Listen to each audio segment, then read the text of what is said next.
안녕하세요, 여러분. 오늘은 많은 분들이 궁금해 하시지만 아무도 솔직하게 이야기해주지 않는 현실적인 주제를 다뤄보겠습니다. 지난주 요양원을 방문했을 때 만난 84세 김 할아버지의 이야기입니다. 이분이 저에게 조용히 말씀하시더라고요. 젊을 때는 80이 되어도 지금처럼 생각하고 움직일 줄 알았어요. 그런데 막상 되어보니까 모든 게 달라지네요. 몸도 마음도 주변 사람들도. 미리 알았더라면 더 준비를 잘했을 텐데. 여러분도 이런 궁금증 가져보신 적 있으시죠? 실제로 우리나라 80대 이상 분들의 생활 실태를 조사해보면 90% 이상이 신체적, 정신적, 사회적 변화를 경험하고 계신다고 해요. 거동 불편, 기억력 저하, 사회적 고립. 그런데 정말 중요한 건 뭔지 아세요? 이런 변화들을 미리 알고 준비한 분들과 그렇지 않은 분들의 삶의 질이 천지 차이라는 겁니다. 도대체 뭘 미리 준비해야 하는 걸까요? 실제로 제가 인터뷰한 87세 박 할머니는 같은 나이대지만 훨씬 평온하게 지내고 계세요. 또 82세 최 할아버지는 현실을 받아들이면서도 나름대로 행복을 찾고 계시고요. 비결은 바로 80대 이후의 변화를 미리 알고 현실적으로 대비하신 것이었습니다. 오늘 1시간 동안은 80대 이후에 찾아오는 변화들을 솔직하고 현실적으로 말씀드리겠습니다. 무섭게 들릴 수도 있지만 미리 아는 것과 모르는 것의 차이는 정말 크거든요. 이 영상 끝까지 보시면 3가지를 얻으실 수 있어요. 첫 번째, 80대 이후 신체적 변화와 대응법. 두 번째, 정신적, 사회적 변화에 대한 현실적 조언. 세 번째, 그래도 존엄하고 평안한 노년을 위한 실전 가이드. 지금부터 솔직한 현실 이야기를 시작해 보겠습니다. 첫 번째로 가장 현실적인 부분부터 말씀드리려. 80대 이후에는 몸의 변화가 정말 급격해져요. 70대까지는 그래도 어느 정도 활동할 수 있지만 80대부터는 상황이 완전히 달라집니다. 제가 만난 83세 윤 할머니 이야기를 들어보세요. 이분은 70대까지만 해도 혼자서 시장도 보고 요리도 하고 집안일도 다 하셨어요. 그런데 80세가 넘어가면서 갑자기 변화가 시작되었다고 해요. 먼저 다리 힘이 약해지면서 계단 오르내리기가 힘들어지셨고 그 다음에는 손목, 어깨 관절까지 아프기 시작하셨대요. 지금은 휠체어 없이는 이동하기 어려운 상태예요. 또 다른 예로 81세 정 할아버지는 시력과 청력에 큰 변화가 왔다고 해요. 70대까지는 안경만 써도 신문을 읽을 수 있었는데 80이 넘으면서 아무리 안경을 바꿔도 글씨가 잘 안 보이기 시작했다고 해요. 귀도 마찬가지예요. 보청기를 껴도 대화하기가 쉽지 않으시대요. 가장 어려운 건 화장실 문제예요. 이건 정말 솔직하게 말씀드려야 할 부분인데 80대 이후에는 70% 이상이 대소변 조절에 어려움을 겪으신다고 해요. 갑자기 마려워지거나 참기 어려워지거나 심한 경우에는 실수하는 경우도 생기거든요. 여기서 놓치면 안 되는 포인트가 있어요. 이런 신체적 변화들이 단순히 불편한 것만 아니라 자존감과 독립성에도 큰 영향을 미친다는 거예요.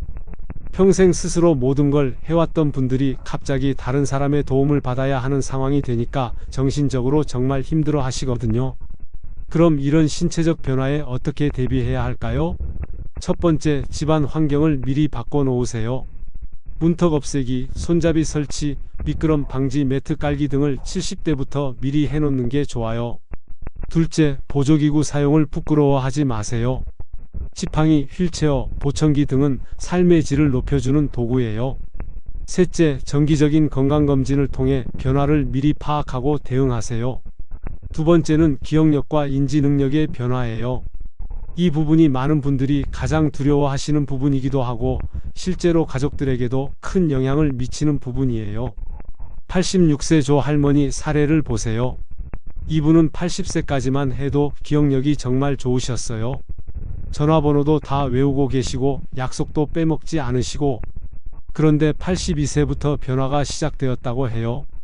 처음에는 가끔 약속을 깜빡하는 정도였는데 점점 어제 일도 기억하지 못하기 시작하셨대요. 지금은 가족들 이름도 헷갈리시는 상태예요. 더 구체적으로 말씀드리면 80대 이후에 나타나는 기억력 저하는 단순한 건망증과는 달라요. 방금 전에 한 일을 기억 못하거나 같은 질문을 계속 반복하거나 길을 잃어버리거나 이런 증상들이 나타나기 시작해요.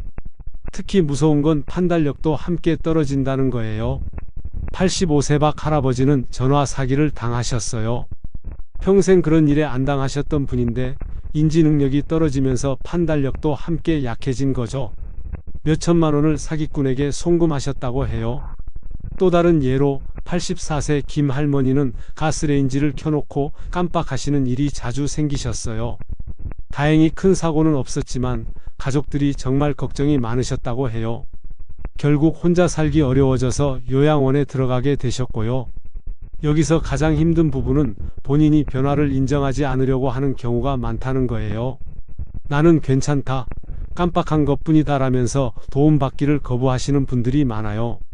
하지만 이런 태도가 오히려 더 위험한 상황을 만들 수 있거든요. 그럼 인지능력 저하에 어떻게 대비해야 할까요? 첫 번째, 조기 발견이 중요해요. 치매 검사를 정기적으로 받아서 변화를 빨리 파악하는 게 좋아요. 둘째, 안전장치를 미리 만들어 놓으세요. 자동으로 꺼지는 가스레인지, 응급상황 알림 시스템 등을 설치해 놓는 거예요. 셋째, 가족들과 미리 상의해 놓으세요. 어떤 상황이 되면 도움을 받을지 미리 정해 놓는 게 좋아요. 세 번째는 사회적 관계의 급격한 변화예요. 80대가 되면 주변 사람들이 하나둘씩 떠나가기 시작해요. 이게 정말 현실적으로 가장 슬픈 부분이기도 해요. 제가 인터뷰한 88세 이 할아버지 이야기를 들어보세요. 이분 말씀이 친구들이 하나씩 세상을 떠나가요. 작년에만 3명이 돌아가셨어요. 장례식 가는 게 가장 많은 외출이 된 것 같아요 라고 하시더라고요. 평생 함께했던 친구들, 동료들이 점점 줄어들면서 외로움이 이만저만이 아니라고 해요. 또 다른 현실은 자녀들과의 관계 변화예요. 82세 최 할머니는 이렇게 말씀하시더라고요. 자식들이 나를 부담스러워하는 게 느껴져요.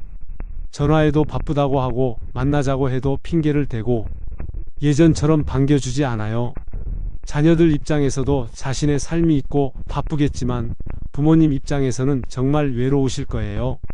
더 현실적인 문제는 경제적 의존도가 높아진다는 거예요. 80대가 되면 대부분 연금만으로 생활하게 되는데 의료비 지출이 급격히 늘어나면서 경제적 어려움을 겪게 되는 경우가 많아요.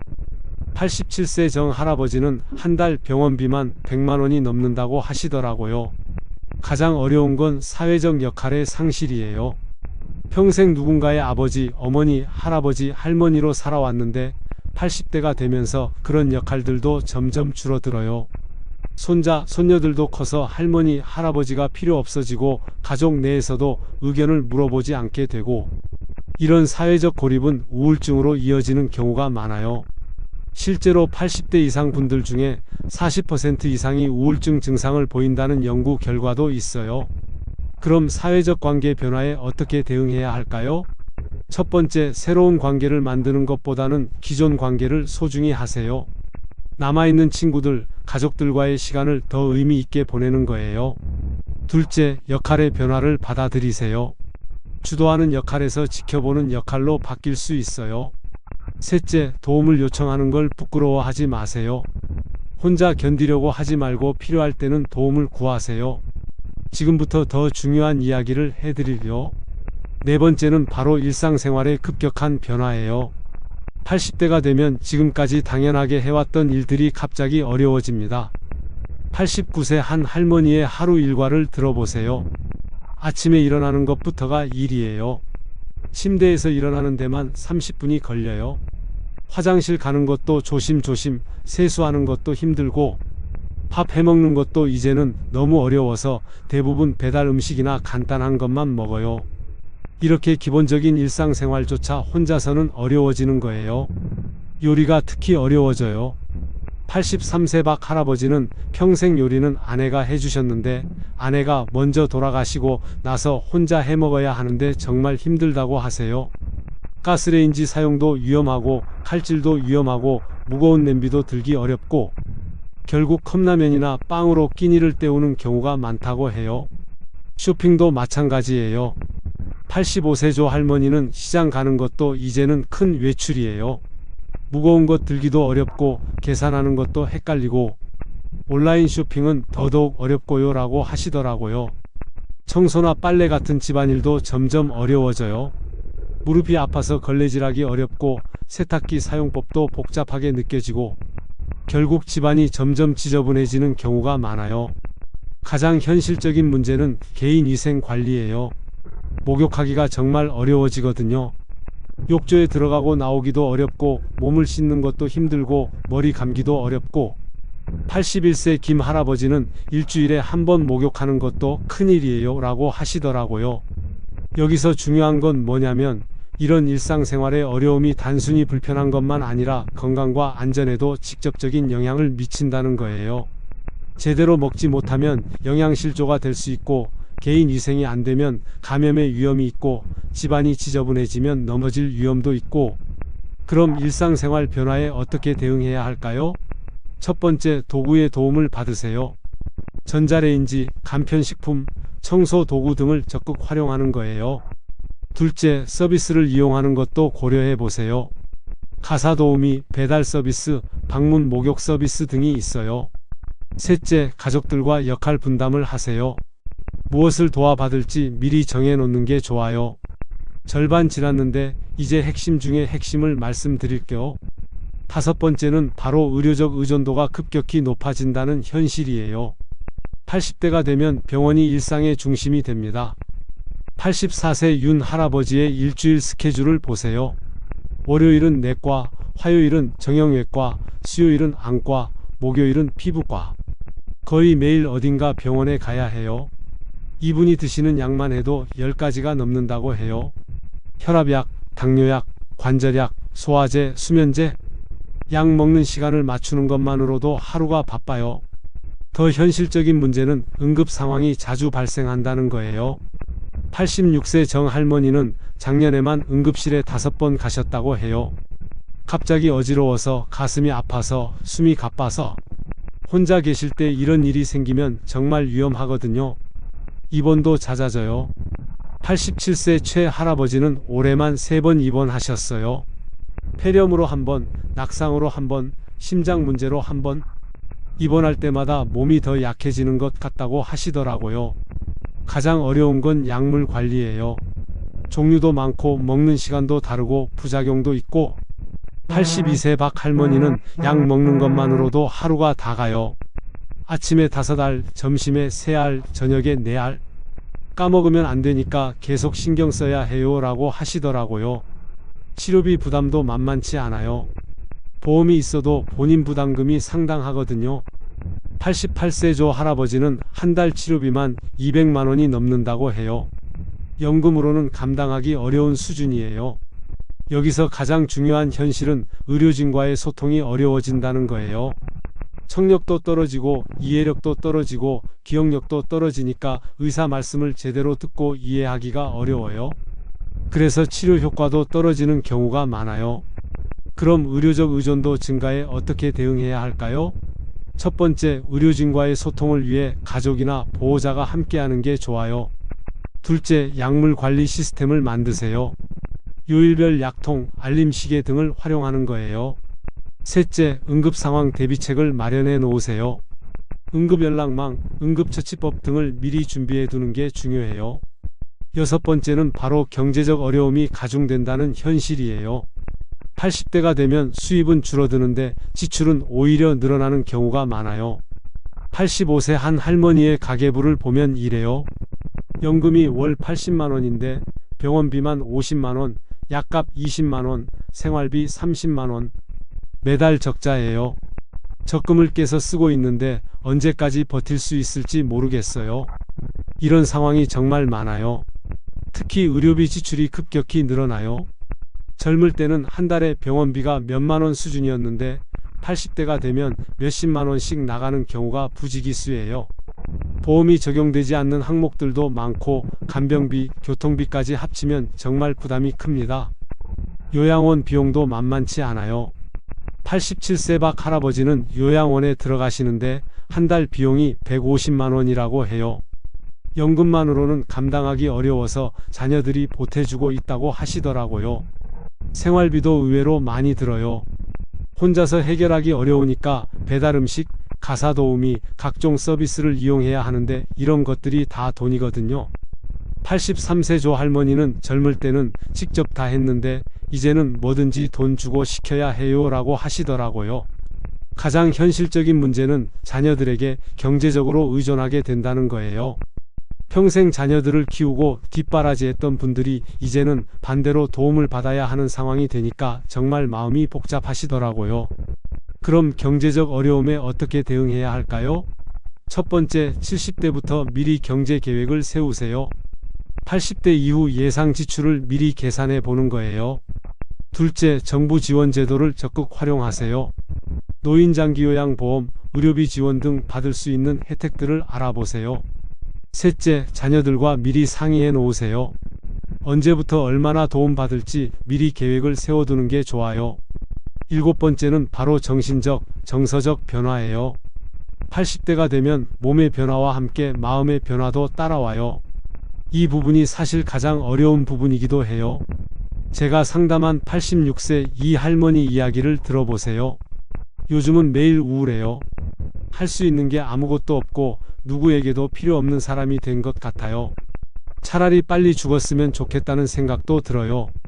이런 말씀을 하시는 분들이 정말 많아요. 특히 무력감이 심해져요. 89세 박 할아버지는 젊을 때는 내가 뭐든지 할 수 있다고 생각했는데 이제는 화장실 가는 것도 누군가 도와줘야 해요. 이렇게 무능해진 나를 보면 정말 한심해요 라고 하시더라고요. 죽음에 대한 두려움도 커져요. 주변 사람들이 하나둘 세상을 떠나고 자신도 언제 어떻게 될지 모르니까 불안감이 이만저만이 아니에요. 84세 최 할머니는 밤에 잠들 때마다 내일 아침에 깰 수 있을까 하는 생각이 들어요 라고 하시더라고요. 기억력이 떨어지는 것에 대한 두려움도 있어요. 87세 정 할아버지는 깜빡하는 일이 많아지니까 치매가 오는 건 아닌지 계속 걱정돼요. 가족들 이름도 헷갈릴 때가 있어서 정말 무서워요 라고 하시더라고요. 가장 슬픈 건 존재감의 상실이에요. 평생 누군가에게 필요한 사람으로 살았는데 80대가 되면서 점점 짐이 되는 존재로 느껴진다는 거예요. 85세 한 할아버지는 자식들이 나를 부담스러워하는 게 느껴져요. 차라리 내가 없어졌으면 좋겠다고 생각해요 라고 하시더라고요. 이런 정서적 변화는 신체 건강에도 영향을 미쳐요.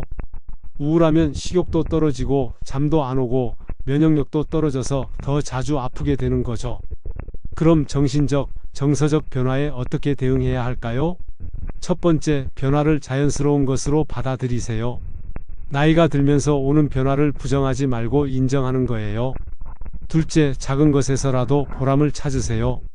손자에게 옛날 이야기 해주기, 화초 기르기 등 할 수 있는 것들을 찾아보세요. 셋째, 전문적인 도움을 받는 것도 고려해 보세요. 우울증이나 불안장애는 치료할 수 있는 질병이에요. 여기서 잠깐 이것만은 꼭 기억하세요. 지금까지 말씀드린 것들이 무섭게 들릴 수도 있지만 미리 아는 것과 모르는 것의 차이는 정말 커요.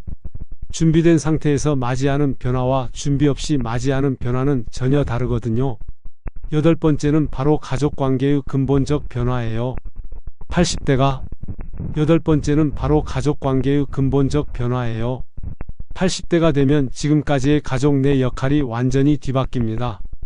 제가 만난 83세 김 할머니의 현실적인 이야기를 들어보세요. 평생 집안의 중심이었어요. 모든 결정을 제가 했고 자식들도 저한테 의견을 물어봤어요. 그런데 이제는 아무도 저한테 묻지 않아요. 심지어 제 일도 자식들이 결정해요. 어느 병원에 갈지 뭘 먹을지까지 주도권을 완전히 잃어버린 상황이에요. 더 현실적으로는 자녀들이 부모를 바라보는 시선이 달라져요. 81세 박 할아버지 말씀이 아들이 나를 아이 보듯이 해요. 아버지 이거 하면 안 돼요. 아버지 저거 위험해요 하면서 뭐든지 제재하려고 해요. 마치 내가 철없는 아이가 된 것 같아요 라고 하시더라고요. 부양부담 문제도 현실적으로 심각해요. 85세 조 할머니의 딸은 이렇게 말했어요. 어머니 모시느라 제 삶이 없어요. 직장도 그만두고 친구들과 만날 시간도 없고 솔직히 언제까지 이렇게 살아야 할지 막막해요. 자녀들도 자신의 삶이 있는데 부모 돌봄으로 인해 많은 것을 포기하게 되는 거죠. 가장 마음 아픈 건 서로에 대한 원망이 생긴다는 거예요. 부모는 자식들이 나를 귀찮아한다고 생각하고 자식들은 언제까지 이렇게 희생해야 하나라고 생각하게 되는 거예요. 87세 이 할아버지는 차라리 요양원에 가는 게 나을 것 같아요. 자식들 눈치 보며 사는 것보다는 라고 하시더라고요. 손자, 손녀와의 관계도 달라져요. 예전에는 할아버지, 할머니가 특별한 존재였는데 이제는 아이들도 할아버지, 할머니와 시간 보내는 걸 부담스러워해요. 84세 정 할머니는 손자가 와도 핸드폰만 보고 빨리 가고 싶어 하는 게 보여요 라고 하시더라고요. 재산 문제로 가족 갈등이 생기는 경우도 많아요. 86세 한 할아버지는 자식들이 내 재산에만 관심 있는 것 같아요.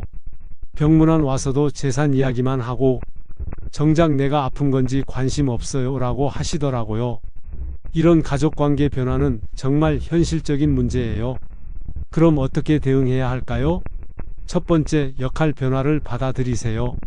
주도하는 역할에서 조언하는 역할로 바뀔 수 있어요. 둘째, 자녀들의 어려움도 이해하려고 노력하세요. 그들도 힘든 상황이에요.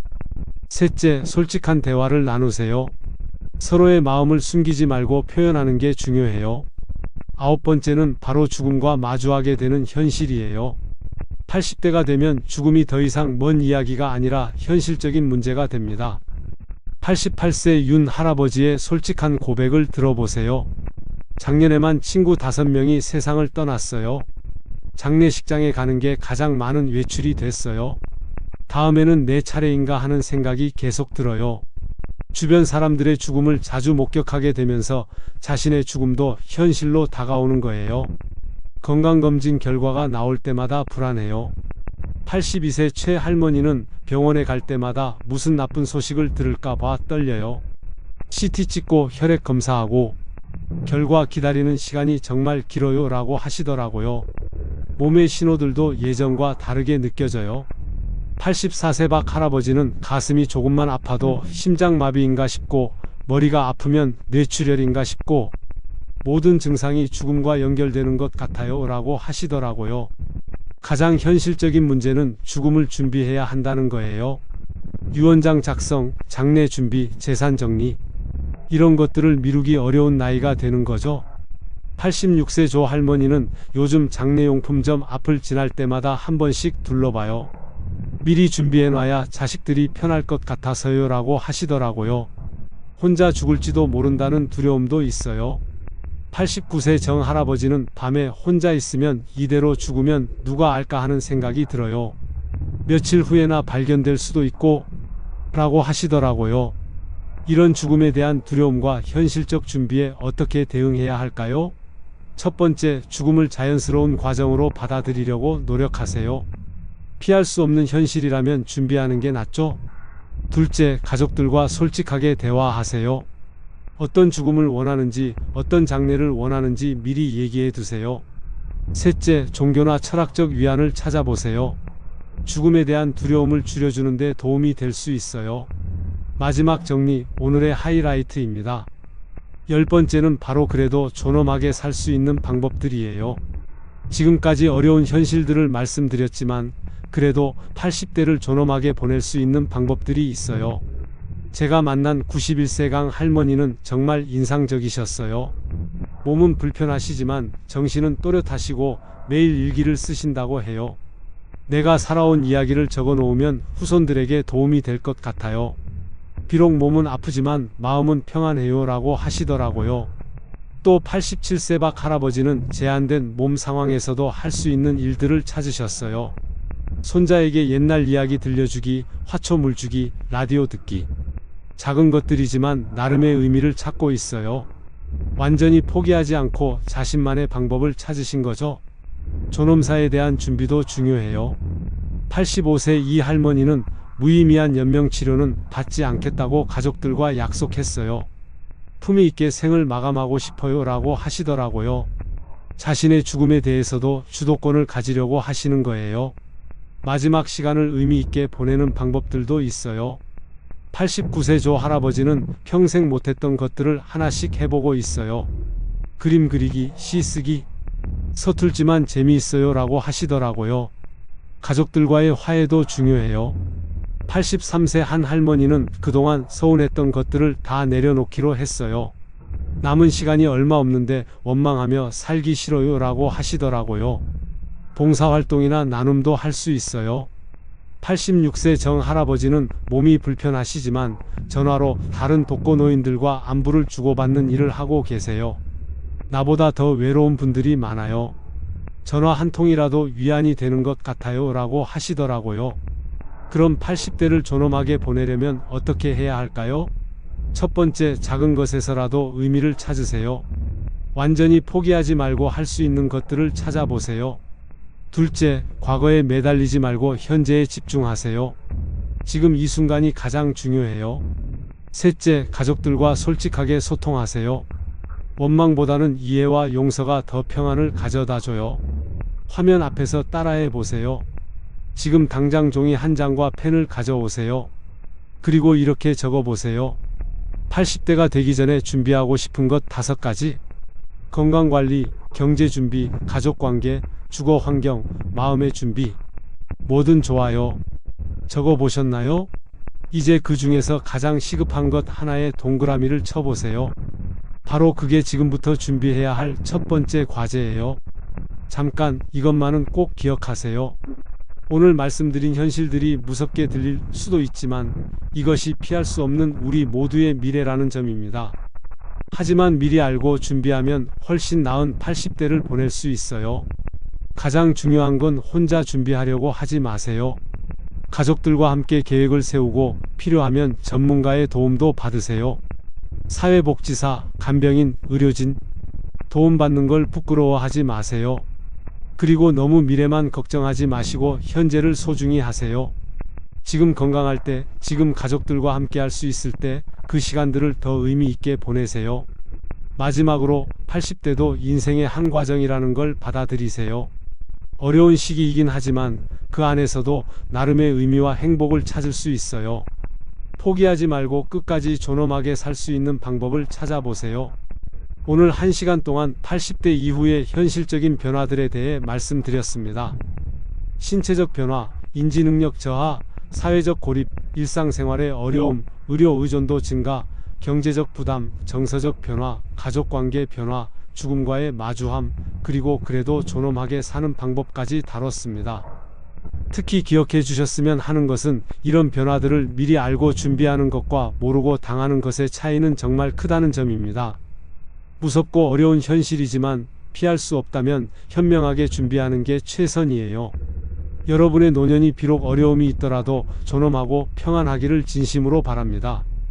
구독과 좋아요로 응원해 주시고 다음에도 도움이 되는 현실적인 내용으로 찾아뵙겠습니다. 오늘도 건강하고 소중한 하루 보내세요. 감사합니다. 어르신, 검사를 더 받으셔야 하는데 비용은 감당하실 수 있으신가요? 보호자분이 계셔야 입원이 가능한데 혼자 오셨나요? 간병인 비용도 만만치 않은데 준비는 되셨는지요? 병원 응급실에서 들려오는 이런 말들 여러분도 한 번쯤 들어보셨을 겁니다. 아니면 앞으로 들을 수도 있고요. 오늘 이 이야기는 바로 우리 모두의 이야기입니다. 지금 이 순간 전국 병원 응급실에는 혼자 온 70대, 80대 어르신들이 계십니다.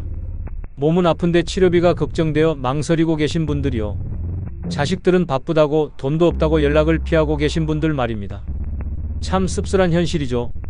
평생 가족을 위해 헌신하신 분들이 정작 본인이 아플 때는 혼자 견뎌내셔야 하는 상황 말입니다. 30년 넘게 노인의학을 전공한 한 의사 선생님의 말씀이 있습니다. 병이 사람을 무너뜨리는 게 아니라고 하셨어요. 바로 돈이 없는 상태에서 병이 찾아올 때 그때가 진짜 절망의 순간이라고 하셨습니다. 생각해보세요. 약값, 치료비, 간병비 모든 게 돈입니다. 통장에 여유가 없다면 아무리 의지가 강해도 치료받기 어려워지죠. 그러면 노후는 더 이상 여유로운 황혼이 아니라 하루하루 버티는 생존 경쟁터가 되고 맙니다. 더욱 가슴 아픈 건 돈이 없는 어르신들이 사람 대접을 제대로 받지 못한다는 현실입니다. 병원에서도 가족에게서도 심지어 본인 스스로도 위축되어 버리시죠. 하지만 여러분, 이런 얘기를 하는 이유가 절망하라고가 아닙니다. 오늘 제가 말씀드릴 6가지 위험한 순간들을 미리 알고 계시면 충분히 대비할 수 있기 때문입니다.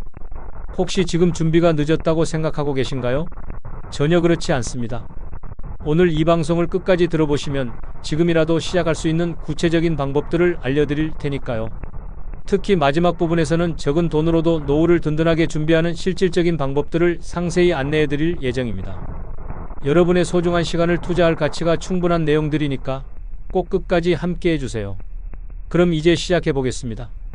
노후의 경제력을 잃었을 때 마주하게 되는 가장 비참한 순간들, 그리고 그런 상황을 피할 수 있는 현실적인 대안들에 대해 차근차근 살펴보도록 하겠습니다.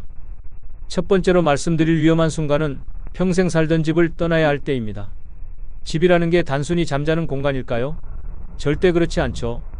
집은 우리 인생의 모든 추억이 담긴 보물상자와 같습니다.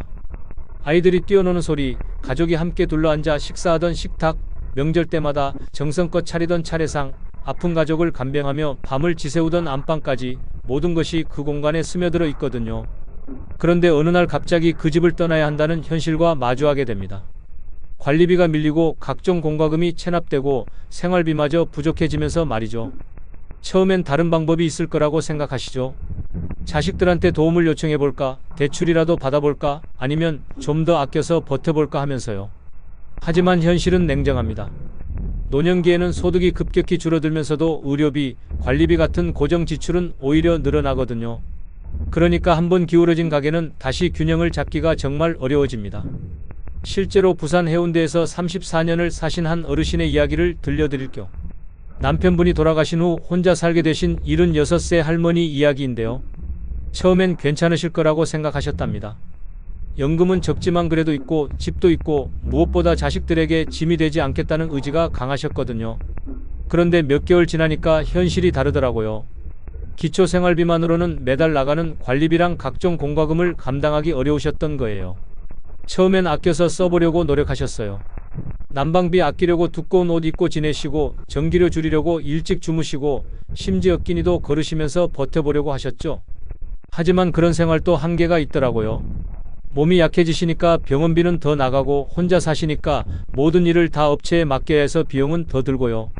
결국 공인중개사 사무소 문을 두드리셨답니다. 그때 얼마나 마음이 아프셨을까요? 평생 지켜온 보금자리를 내 손으로 내놓아야 하는 심정이요. 집이 매물로 나간 후 몇 주 동안은 잠도 제대로 못 주무셨다고 해요. 혹시 팔릴까 봐 걱정되면서도 또 한편으로는 팔리지 않으면 어떡하나 하는 불안감도 있으셨고요. 그러다 어느 날 연락이 왔어요. 집이 팔렸다고요. 그 순간 안도감과 함께 형언할 수 없는 허무함이 밀려오셨다고 합니다. 매매 대금으로 작은 원룸 보증금을 내시고 나니까 남은 돈은 얼마 되지 않더라고요. 그것도 언젠가는 바닥날 돈이니까 마음이 편하지도 않으셨고요. 새로 이사가신 원룸은 이전 아파트와 너무 달랐어요. 창문은 도로를 바라보고 있어서 하루 종일 차 소리가 시끄럽고 벽이 얇아서 옆집 소음까지 다 들리고요. 무엇보다 공간이 너무 좁아서 평생 모신 가구며 살림들을 대부분 처분하셔야 했어요. 추억이 담긴 물건들을 하나씩 버릴 때마다 마음이 찢어지는 것 같으셨다고 해요. 이사 가신 첫날 밤 그 좁은 방 구석에 앉아서 한참을 우셨다고 합니다. 아무도 나를 쫓아낸 게 아닌데도 쫓겨난 기분이더라고요.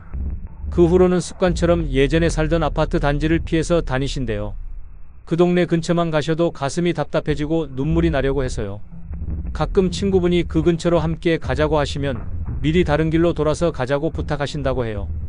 아직도 마음속으로는 그 집이 본인 집인 것 같은데 이제는 갈 수 없는 곳이 되어버렸으니까요. 여러분, 이런 상황이 남의 일 같으신가요? 전혀 그렇지 않습니다. 지금 우리나라 노인 가구의 상당수가 이런 위험에 노출되어 있어요. 집은 단순한 부동산이 아닙니다. 그건 우리의 정체성이고 안전망이고 마음의 안식처예요. 그런 공간을 경제적 어려움 때문에 포기해야 한다는 건 정말 견디기 힘든 일이죠. 더욱 안타까운 건 한 번 집을 잃으면 다시 마련하기가 거의 불가능하다는 점입니다. 노년기에는 소득 능력이 제한적이니까 다시 집을 살 여력이 없거든요. 그래서 노후 준비에서 주거 안정이 그렇게 중요한 거예요. 집이 있으면 적어도 비바람은 막을 수 있고 마음의 여유도 생기거든요. 두 번째로 말씀드릴 위험한 순간은 자식들 눈치를 보며 살아야 할 때입니다. 부모와 자식 사이에 돈 문제가 끼어들면 관계가 어떻게 변하는지 아시나요?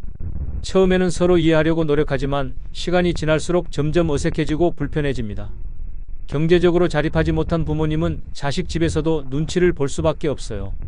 냉장고 하나 열 때도 이걸 먹어도 될까 망설이게 되고 전기 한번 켤 때도 전기료가 걱정되어 조심스러워집니다. 더 안타까운 건 자식들도 처음에는 좋은 마음으로 모시려고 하지만 현실적인 부담이 계속 쌓이면 표정이 변하기 시작한다는 점이에요. 생각해보세요. 젊은 세대도 요즘 경제적으로 쉽지 않잖아요. 집값, 육아비, 교육비로 허리가 휠 정도인데 거기에 부모님 생활비까지 감당하려니 부담이 클 수밖에 없죠. 그러면 자연스럽게 집안 분위기가 무거워져요. 처음에는 괜찮아요. 걱정하지 마세요라고 하던 자식들이 점점 말수가 줄어들고 이번 달은 외식 좀 줄여야겠어요. 전기료가 많이 나왔네요 같은 말들이 나오기 시작하죠. 부모님들은 그런 말 한마디에 가슴이 찔리세요. 내가 자식들한테 짐이 되고 있구나. 내 때문에 아이들이 힘들어하는구나 하는 생각이 들면서요. 실제로 경남 거제에 사시는 73살 할머니 경험담을 들려드릴 겸 남편분이 돌아가신 후 생활이 어려워져서 큰딸 집에 잠깐 머물게 되셨거든요. 처음 한두 달은 정말 좋았어요. 딸도 사위도 엄마 여기서 편히 계세요. 저희가 모실게요 라고 따뜻하게 맞아주셨고 손주들도 할머니가 와서 좋아했고요. 그런데 3달째 되니까 분위기가 조금씩 달라지더라고요. 딸의 표정이 예전 같지 않고 사위도 말수가 줄어들었어요. 어느 날은 사위가 요즘 생활비가 너무 많이 나가네요. 전에 비해서 2배는 더 드는 것 같아요 라고 딸한테 말하는 소리를 들으셨대요. 그 순간 얼마나 마음이 아프셨을까요? 내가 여기 있어서 아이들이 경제적으로 힘들어하는구나 하는 생각이 드시면서요. 그 후로는 모든 게 조심스러워지셨어요. 밥도 조금씩만 드시고 물도 아껴 쓰시고 전기도 최대한 안 쓰려고 일찍 주무시고 늦게 일어나시고요. 심지어 아프셔도 말씀 안 하셨어요. 병원 가면 돈 들까봐 걱정되어서요. 혈압약 떨어져도 괜찮다 하시면서 참으셨고요. 그렇게 몇 개월을 지내시다가 어느 날 딸이 조심스럽게 말하더래요. 엄마, 혹시 다음 달부터 요양원도 한번 알아볼까요? 전문적으로 돌봐주는 곳이 엄마한테는 더 좋을 것 같아서요. 그 말을 들으시는 순간 할머니는 모든 걸 이해하셨다고 해요. 아, 이제 정말 나갈 때가 되었구나 하고요. 그날 밤 할머니는 밤새 울으셨답니다. 자식이 미워서가 아니라 자식한테 짐이 되는 본인이 미워서요. 결국 아파트 근처 작은 원룸을 구해서 독립하셨어요. 가스레인지도 없고 샤워 시설도 불편한 곳이었지만 적어도 눈치 보지 않고 살 수 있어서 그게 더 편하다고 하시더라고요. 혼자 컵라면 끓여 드시면서 이게 진짜 내 밥이구나 하고 혼자 중얼거리셨다는 그 말씀이 가슴을 찡하게 하네요. 여러분, 이런 상황이 누구 잘못일까요? 자식들이 매정해서일까요? 아니면 부모님이 이기적이어서일까요? 둘 다 아니에요. 이건 구조적인 문제예요. 노후 준비가 부족한 상태에서 맞이하는 현실적인 어려움이죠. 자식들도 나름대로 최선을 다하려고 하지만 현실적인 한계가 있어요. 부모님들도 자식들한테 폐 끼치기 싫어서 최대한 참으려고 하시지만 그것도 한계가 있고요. 결국 경제적 자립이 안 되어 있으면 가족 간의 사랑도 지켜내기 어려워져요. 서로 사랑하는 마음은 있지만 현실적인 부담 때문에 관계가 어색해지고 거리감이 생기게 되거든요. 그래서 노후 준비에서 가장 중요한 게 경제적 독립이에요. 자식들과 좋은 관계를 유지하려면 부모도 최소한의 경제력은 갖춰야 해요. 자식 눈치 안 보고 함께 식사하며 웃을 수 있고 손주 생일 선물도 사줄 수 있고 가끔은 오늘 외식하자 하고 먼저 제안할 수 있는 여유 말이에요. 세 번째로 말씀드릴 위험한 순간은 명절 아침 혼자 밥을 먹어야 할 때입니다. 설날이나 추석 같은 명절은 원래 가족이 모이는 날이잖아요.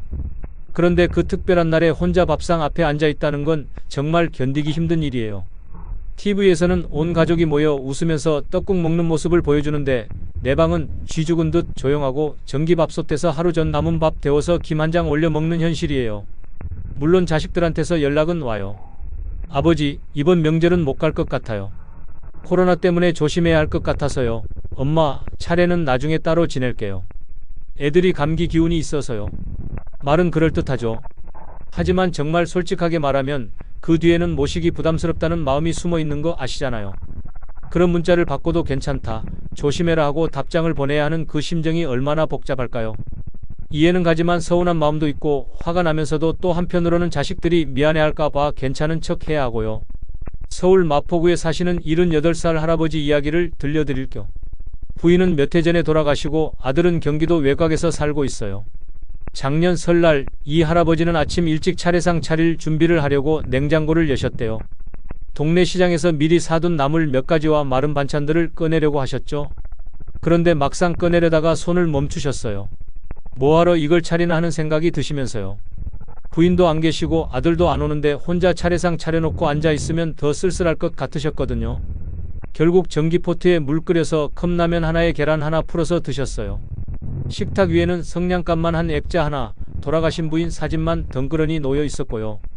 그날 오후에 동네에 사시는 다른 어르신이 전을 좀 나눠주려고 찾아오셨대요. 할아버지는 눈물이 터질까봐 문만 살짝 열고 감사합니다 하고 황급히 문을 닫으셨어요. 그 작은 친절에도 눈물이 나려고 하시더라고요. 사람의 따뜻함이 그렇게 고마울 수가 없으셨던 거죠. 그날 밤 할아버지는 TV도 끄고 불도 끈 채로 어둠 속에서 새벽까지 잠을 이루지 못하셨어요. 그러면서 이런 생각이 드셨다고 해요. 이게 사람 사는 꼴인가? 살아있다는 게 미안하네. 명절에 느끼는 외로움은 평소 외로움과는 차원이 달라요. 온 세상이 가족 단위로 움직이는 것 같은데 나만 혼자 남겨진 것 같은 기분이 들거든요. 이웃집에서 들려오는 웃음소리, 엘리베이터에서 보는 선물 상자들, 자식들이 올리는 가족 사진들까지 모든 게 나만 빼놓고 돌아가는 것처럼 느껴져요.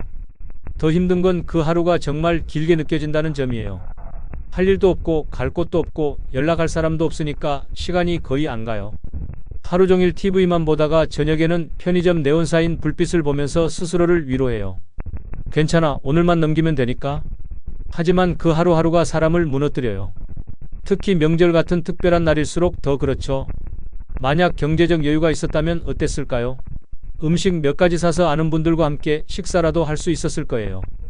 아니면 작은 여행이라도 떠나서 혼자만의 시간을 의미 있게 보낼 수도 있었을 테고요. 최소한 나 자신에게 오늘도 괜찮은 하루야 하고 위로할 여유는 있었을 거예요. 하지만 돈이 없으면 외로움은 가난과 함께 더 깊어져요. 선택의 여지가 없으니까 그 상황을 받아들일 수밖에 없고 그러다 보면 자존감도 함께 무너지게 되거든요. 여러분, 명절에 혼자 보내는 시간이 나쁜 건 아니에요. 때로는 조용한 시간이 필요할 수도 있고요. 하지만 그게 선택이 아니라 어쩔 수 없는 상황이라면 그건 정말 힘든 일이죠. 그래서 노후 준비를 할 때는 경제적인 것뿐만 아니라 사회적 관계도 함께 생각해야 해요. 돈이 있으면 사람들과 어울릴 기회도 더 많아지거든요. 네 번째로 말씀드릴 위험한 순간은 병원비가 부담되어서 아픈 몸을 숨겨야 할 때입니다. 여러분, 솔직히 생각해 보세요. 머리가 터질 듯 아픈데 병원 갈 돈이 없어서 그냥 참고 누워 있어야 한다면 그 삶을 과연 인간다운 삶이라고 할 수 있을까요? 경제력을 잃는다는 건 단순히 생활이 불편해지는 게 아니에요. 내 몸이 아파도 제대로 치료받을 권리조차 포기해야 하는 현실이에요. 기침 한 번 해도 병원 가야 하나 걱정하고 어지러워도 검사 받으면 돈 많이 들 텐데 하면서 망설이게 되는 거죠. 병원은 아픈 사람이 가는 곳인데 돈 있는 사람만 가는 곳처럼 느껴지는 순간 인간으로서의 존엄성이 무너지기 시작해요. 더 끔찍한 건 이런 상황이 반복되면 아예 병원 갈 용기가 사라진다는 점이에요. 몸에 이상이 있어도 그냥 참자, 약국에서 간단한 약이나 사자 하면서 스스로를 속이게 되거든요. 충북 옥천에 사시는 69살 할아버지 이야기를 들려드릴게요. 이분은 원래 허리 디스크가 조금 있으셨어요. 날씨가 추워지면 찌릿찌릿한 정도였는데 참을 만한 수준이었거든요. 그런데 병원에 가지 않으셨어요. 한 번 가면 몇만 원은 나간다면서 계속 참으셨죠. 연금도 없고 몇 해 전 부인도 돌아가셔서 혼자 사시다 보니 돈 나갈 일을 최대한 줄이는 게 생활의 전부였거든요. 그러던 어느 날 설거지를 하시다가 물기 있는 바닥에서 미끄러지셨어요. 허리가 완전히 꺾이면서 그대로 거실에 쓰러지셨는데 몸을 가누실 수가 없으셨대요. 휴대폰은 멀리 있었고 전화할 사람도 마땅히 없었어요. 그래서 이틀을 거실 바닥에서 버티셨어요. 밥도 물도 못 드시고 몸은 점점 굳어가는데 어떻게 할 방법이 없으셨던 거죠. 이틀째 되던 날 다행히 이웃분이 안부를 묻다가 발견해서 구급차로 병원에 실려가셨어요. 의사 선생님이 그러시더래요. 조금만 일찍 오셨으면 간단한 물리치료로 끝났을 텐데 지금은 수술도 어렵고 회복도 장담할 수 없어요.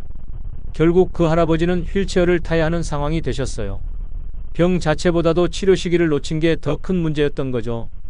만약 처음 아프셨을 때 병원에서 적절한 치료를 받으셨다면 어땠을까요? 지금처럼 심각한 상황까지는 가지 않았을 거예요. 하지만 돈이 없다는 이유로 초기 치료를 미루다가 결국 더 큰 비용과 고통을 감수해야 하는 상황이 된 거죠. 이런 일이 비단 특별한 경우일까요? 전혀 그렇지 않아요. 지금도 많은 어르신들이 병원비 부담 때문에 치료를 미루고 계세요. 혈압약 떨어져도 좀 더 버텨보자 하시고 당뇨약 값이 부담되어서 식이 조절로 해결해보자 하시고 무릎이 아픈데도 걷기 운동으로 좋아질 거야 하면서 참으시는 분들이 정말 많거든요. 물론 건강관리를 스스로 하시는 것도 중요해요. 하지만 전문적인 치료가 필요한 상황에서도 경제적 부담 때문에 참는다면 그건 정말 위험한 일이에요. 특히 노년기에는 작은 병도 금방 큰 병으로 발전할 수 있거든요. 면역력도 떨어지고 회복력도 예전 같지 않으니까요. 그래서 조기 발견, 조기 치료가 그렇게 중요한 거예요. 병이 커지기 전에 미리 잡아야 치료비도 적게 들고 완치 가능성도 높아지거든요. 하지만 경제력이 뒷받침되지 않으면 그런 선택을 할 수가 없어요. 당장 몇만 원이 아까워서 미루다가 나중에 몇백만 원, 몇천만 원의 치료비를 감당해야 하는 상황이 오는 거죠. 여러분, 건강은 정말 소중한 자산이에요. 돈을 잃으면 다시 벌 수 있지만 건강을 잃으면 돈으로도 되돌릴 수 없는 경우가 많거든요. 그래서 노후 준비를 할 때는 의료비도 반드시 고려해야 해요. 나이가 들수록 병원 갈 일이 많아지는 건 자연스러운 현상이니까 그에 대한 대비책도 미리 마련해 두셔야 해요. 다섯 번째로 말씀드릴 위험한 순간은 장례식이 두려워질 때입니다. 죽음 자체가 무서운 게 아니에요. 죽고 난 후에 내 장례를 제대로 치러줄 사람이 없다는 사실이 더 무서운 거죠. 관 하나 마련할 돈도 없고 상주가 될 자식들과는 연락도 뜸하고 마지막 길을 함께 걸어줄 친구들도 이미 세상을 떠났다면 그 죽음은 인생 전체의 쓸쓸한 마침표가 되는 거예요. 사람은 누구나 마지막에는 존엄하게 떠나고 싶어 해요. 누군가 기억해주고 애도해주고 그리워해주는 죽음을 원하죠. 하지만 돈이 없으면 그런 작은 바람조차 사치가 되어버려요. 강원도 정선에 사시는 87세 할아버지 이야기를 들려드릴 겸 최근 심장질환으로 병원에 자주 다니시면서 이런 생각이 드셨다고 해요. 내가 만약 내일 죽는다면 이 병원에 있는 누구라도 내 이름을 기억해줄까? 자식들과는 오래전에 연락이 끊겼고 친구들은 대부분 세상을 떠나셨어요. 아파트 관리실에서는 그분을 조용한 어르신이라고 부를 뿐 깊이 알고 지내는 사람은 없었거든요. 그래서 요즘 잠이 잘 안 오신다고 해요. 혹시 나도 아무도 모르게 조용히 세상을 떠나는 고독사가 될까봐 걱정되어서요. 한 달 전에는 시청에 가서 조용히 물어보셨대요. 혹시 무연고 사망자 처리 절차가 어떻게 되는지 아세요? 공무원이 놀라서 왜 그러세요? 아직 건강하신데요? 라고 하니까 웃으면서 그냥 미리 알아두려고요. 남에게 피해주면 안 되니까요? 라고 대답하셨대요. 그 후에는 인터넷으로 최저가 장례식장을 알아보셨어요. 관도 가장 저렴한 나무로 하고 절차도 간소화해서 치르는 방식으로요. 그렇게 하면 장례비가 150만 원 정도 든다고 하더라고요. 하지만 그 돈조차 지금 통장에는 없어요. 매달 30만 원 채 안 되는 기초연금으로는 생활비도 빠듯하거든요. 그래서 이제는 죽지 않기 위해서가 아니라 죽었을 때 민폐 끼치지 않기 위해서 더 조심하신다고 해요. 넘어지지 않으려고 조심하시고 외출도 줄이시고요. 그분이 하신 말씀이 가슴에 남아요. 지금 나는 사는 게 아니라 조용히 사라질 준비를 하는 중입니다. 이 말이 과장처럼 들리시나요? 전혀 그렇지 않아요. 실제로 많은 어르신들이 이런 불안 속에서 살고 계세요. 죽음을 준비한다는 건 단순히 유언장 쓰고 유품 정리하는 게 아니에요. 마지막까지 인간다운 존엄을 지킬 수 있도록 준비하는 거예요. 그런데 경제적 여유가 없으면 그런 준비조차 할 수 없어요. 장례비는 물론이고 병원비, 간병비까지 모든 게 부담이니까 아예 생각하기를 포기하게 되는 거죠. 더 안타까운 건 이런 상황에 있는 어르신들이 점점 늘어나고 있다는 점이에요. 가족관계가 소원해지고 사회적 연결고리도 약해지면서 혼자 살다가 혼자 떠나는 분들이 많아지고 있거든요. 물론 자식들이나 친구들과 관계가 좋다고 해서 모든 게 해결되는 건 아니에요. 하지만 적어도 경제적 준비가 되어 있다면 마지막 순간에 대한 불안감은 줄일 수 있을 거예요. 장례 비용을 미리 마련해두고 병원비 걱정 없이 치료받을 수 있고 간병인도 쓸 수 있다면 적어도 경제적인 이유로 존엄성을 포기할 필요는 없겠죠. 여러분, 죽음은 누구에게나 평등하게 찾아와요. 하지만 그 죽음을 맞이하는 방식은 사람마다 다를 수 있어요. 경제적 준비가 되어 있으면 마지막까지 자신의 의지대로 선택할 수 있지만 그렇지 않으면 모든 걸 남의 손에 맡겨야 하는 상황이 올 수 있거든요. 그래서 노후 준비에서 가장 마지막까지 고려해야 할 부분이 바로 이런 마무리 비용이에요. 살아서도 존엄하게, 떠날 때도 존엄하게 그럴 수 있도록 미리 준비해 두시는 게 정말 중요해요. 여섯 번째, 마지막으로 말씀드릴 위험한 순간은 가고 싶은 곳이 있어도 돈이 없어서 포기해야 할 때입니다. 날씨는 맑고 햇살은 따뜻해요. 벚꽃이 만발한 공원에는 가족들이 삼삼오오 모여서 도시락을 펼치고 연인들은 사진을 찍으며 웃고 있어요. 나도 저기 가고 싶어요. 그냥 버스 한 번, 입장료 몇천 원, 따뜻한 커피 한 잔이면 될 것 같은데 통장을 열어보는 순간 그 마음을 접을 수밖에 없어요. 이 나이에 돈이 없어서 나들이 한 번 못 가는 현실, 이보다 더 자존심 상하고 비참한 순간이 또 있을까요? 어르신들이 이렇게 말씀하세요. 나이가 많아서 안 가는 게 아니라 돈이 없어서 안 가는 거야. 몸이 불편해도 마음은 여전히 어딘가로 떠나고 싶어 해요. 봄에는 꽃 구경을 하고 싶고, 여름에는 바다 냄새를 맡고 싶고, 가을에는 단풍 구경을 하고 싶어 하시거든요. 사람들 틈에 섞여서 웃고 간식 하나 사 먹으면서 나도 살아있구나 하는 감정을 느끼고 싶으신 거예요. 그런데 돈이 없어요. 왕복 버스비 10,000원이 없어서 그런 욕구는 계속 미뤄지고 기다림은 점점 체념으로 바뀌어가요. 대구 수성구에 사시는 75세 할머니는 3년째 대구 근처 유명한 꽃단지를 한 번도 가보지 못하셨어요.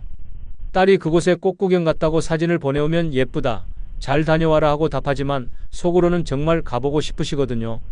그곳은 버스로 왕복 2시간이면 되는 가까운 곳인데 그날 하루 교통비가 부담되어서 그냥 집에서 TV로 꽃 구경을 대신하세요. 손주가 할머니도 같이 가요 하고 말해도 웃으면서 할머니는 집이 편해라고 하시지만 그 말이 진심은 아니에요. 돈이 없을 뿐이죠.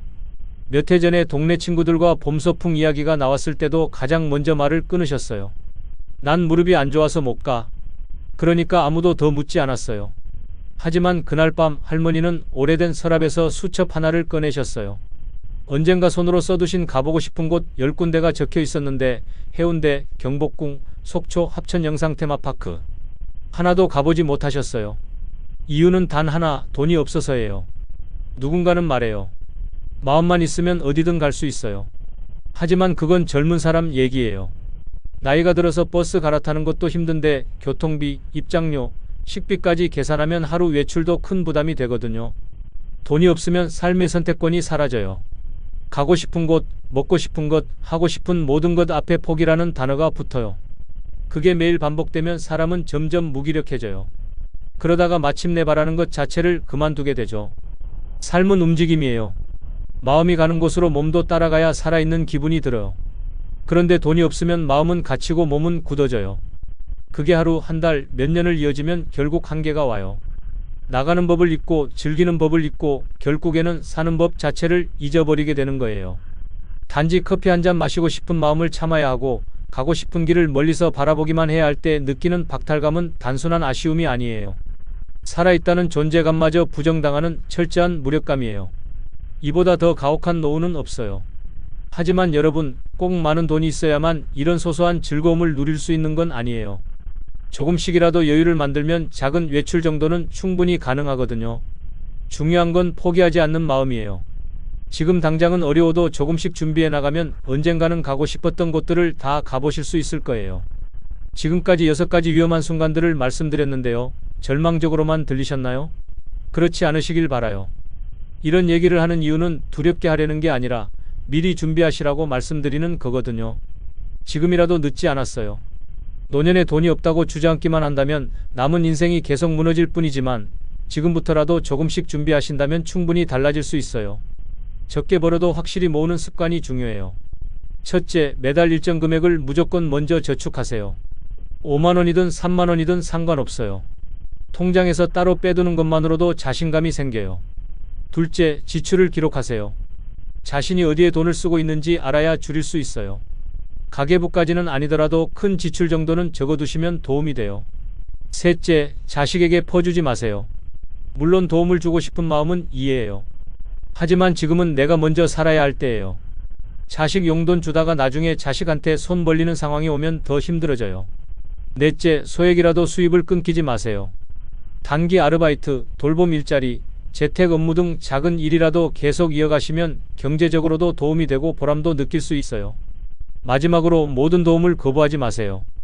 복지제도, 무료 혜택, 공공서비스도 내 권리예요. 창피할 필요 없어요. 평생 세금 내고 살아오신 분들이니까 당당하게 활용하세요. 늦었다고 생각하지 마세요. 지금 시작하면 돼요. 늙어서도 내 힘으로 사는 삶, 그 자존심을 되찾는 길은 지금도 열려 있어요. 다음 방송에서는 오늘 말씀드린 5가지 실천 방법을 더 구체적으로 알려드릴 예정이에요. 정부 지원 제도 활용법부터 시작해서 노년기 재정관리의 실질적인 노하우까지 상세하게 안내해드리겠어요. 여러분의 소중한 노후를 위해서 꼭 필요한 정보들이니까 다음 방송도 놓치지 마시고 함께 해주세요. 오늘 긴 시간 들어주셔서 감사합니다. 여러분 모두 건강하시고 경제적으로도 든든한 노후 보내시길 진심으로 바라겠습니다. 80살 할머니가 마지막 1,000원으로 라면을 사며 눈물을 흘린 이유는 무엇일까요? 편의점 계산대 앞에서 웅크린 할머니의 손은 떨리고 있었습니다. 지갑에서 동전을 하나씩 꺼내며 세는 모습을 본 점원은 가슴이 찡했다고 합니다.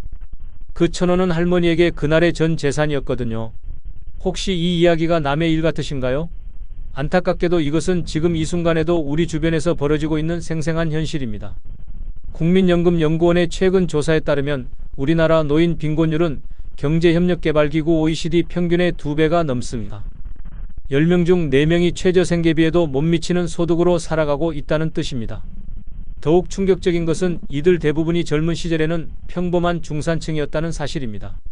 성실히 일하고 자녀를 키우고 노후를 준비했다고 생각했던 사람들이 어느 날 갑자기 빈곤의 늪에 빠지게 된 것이죠.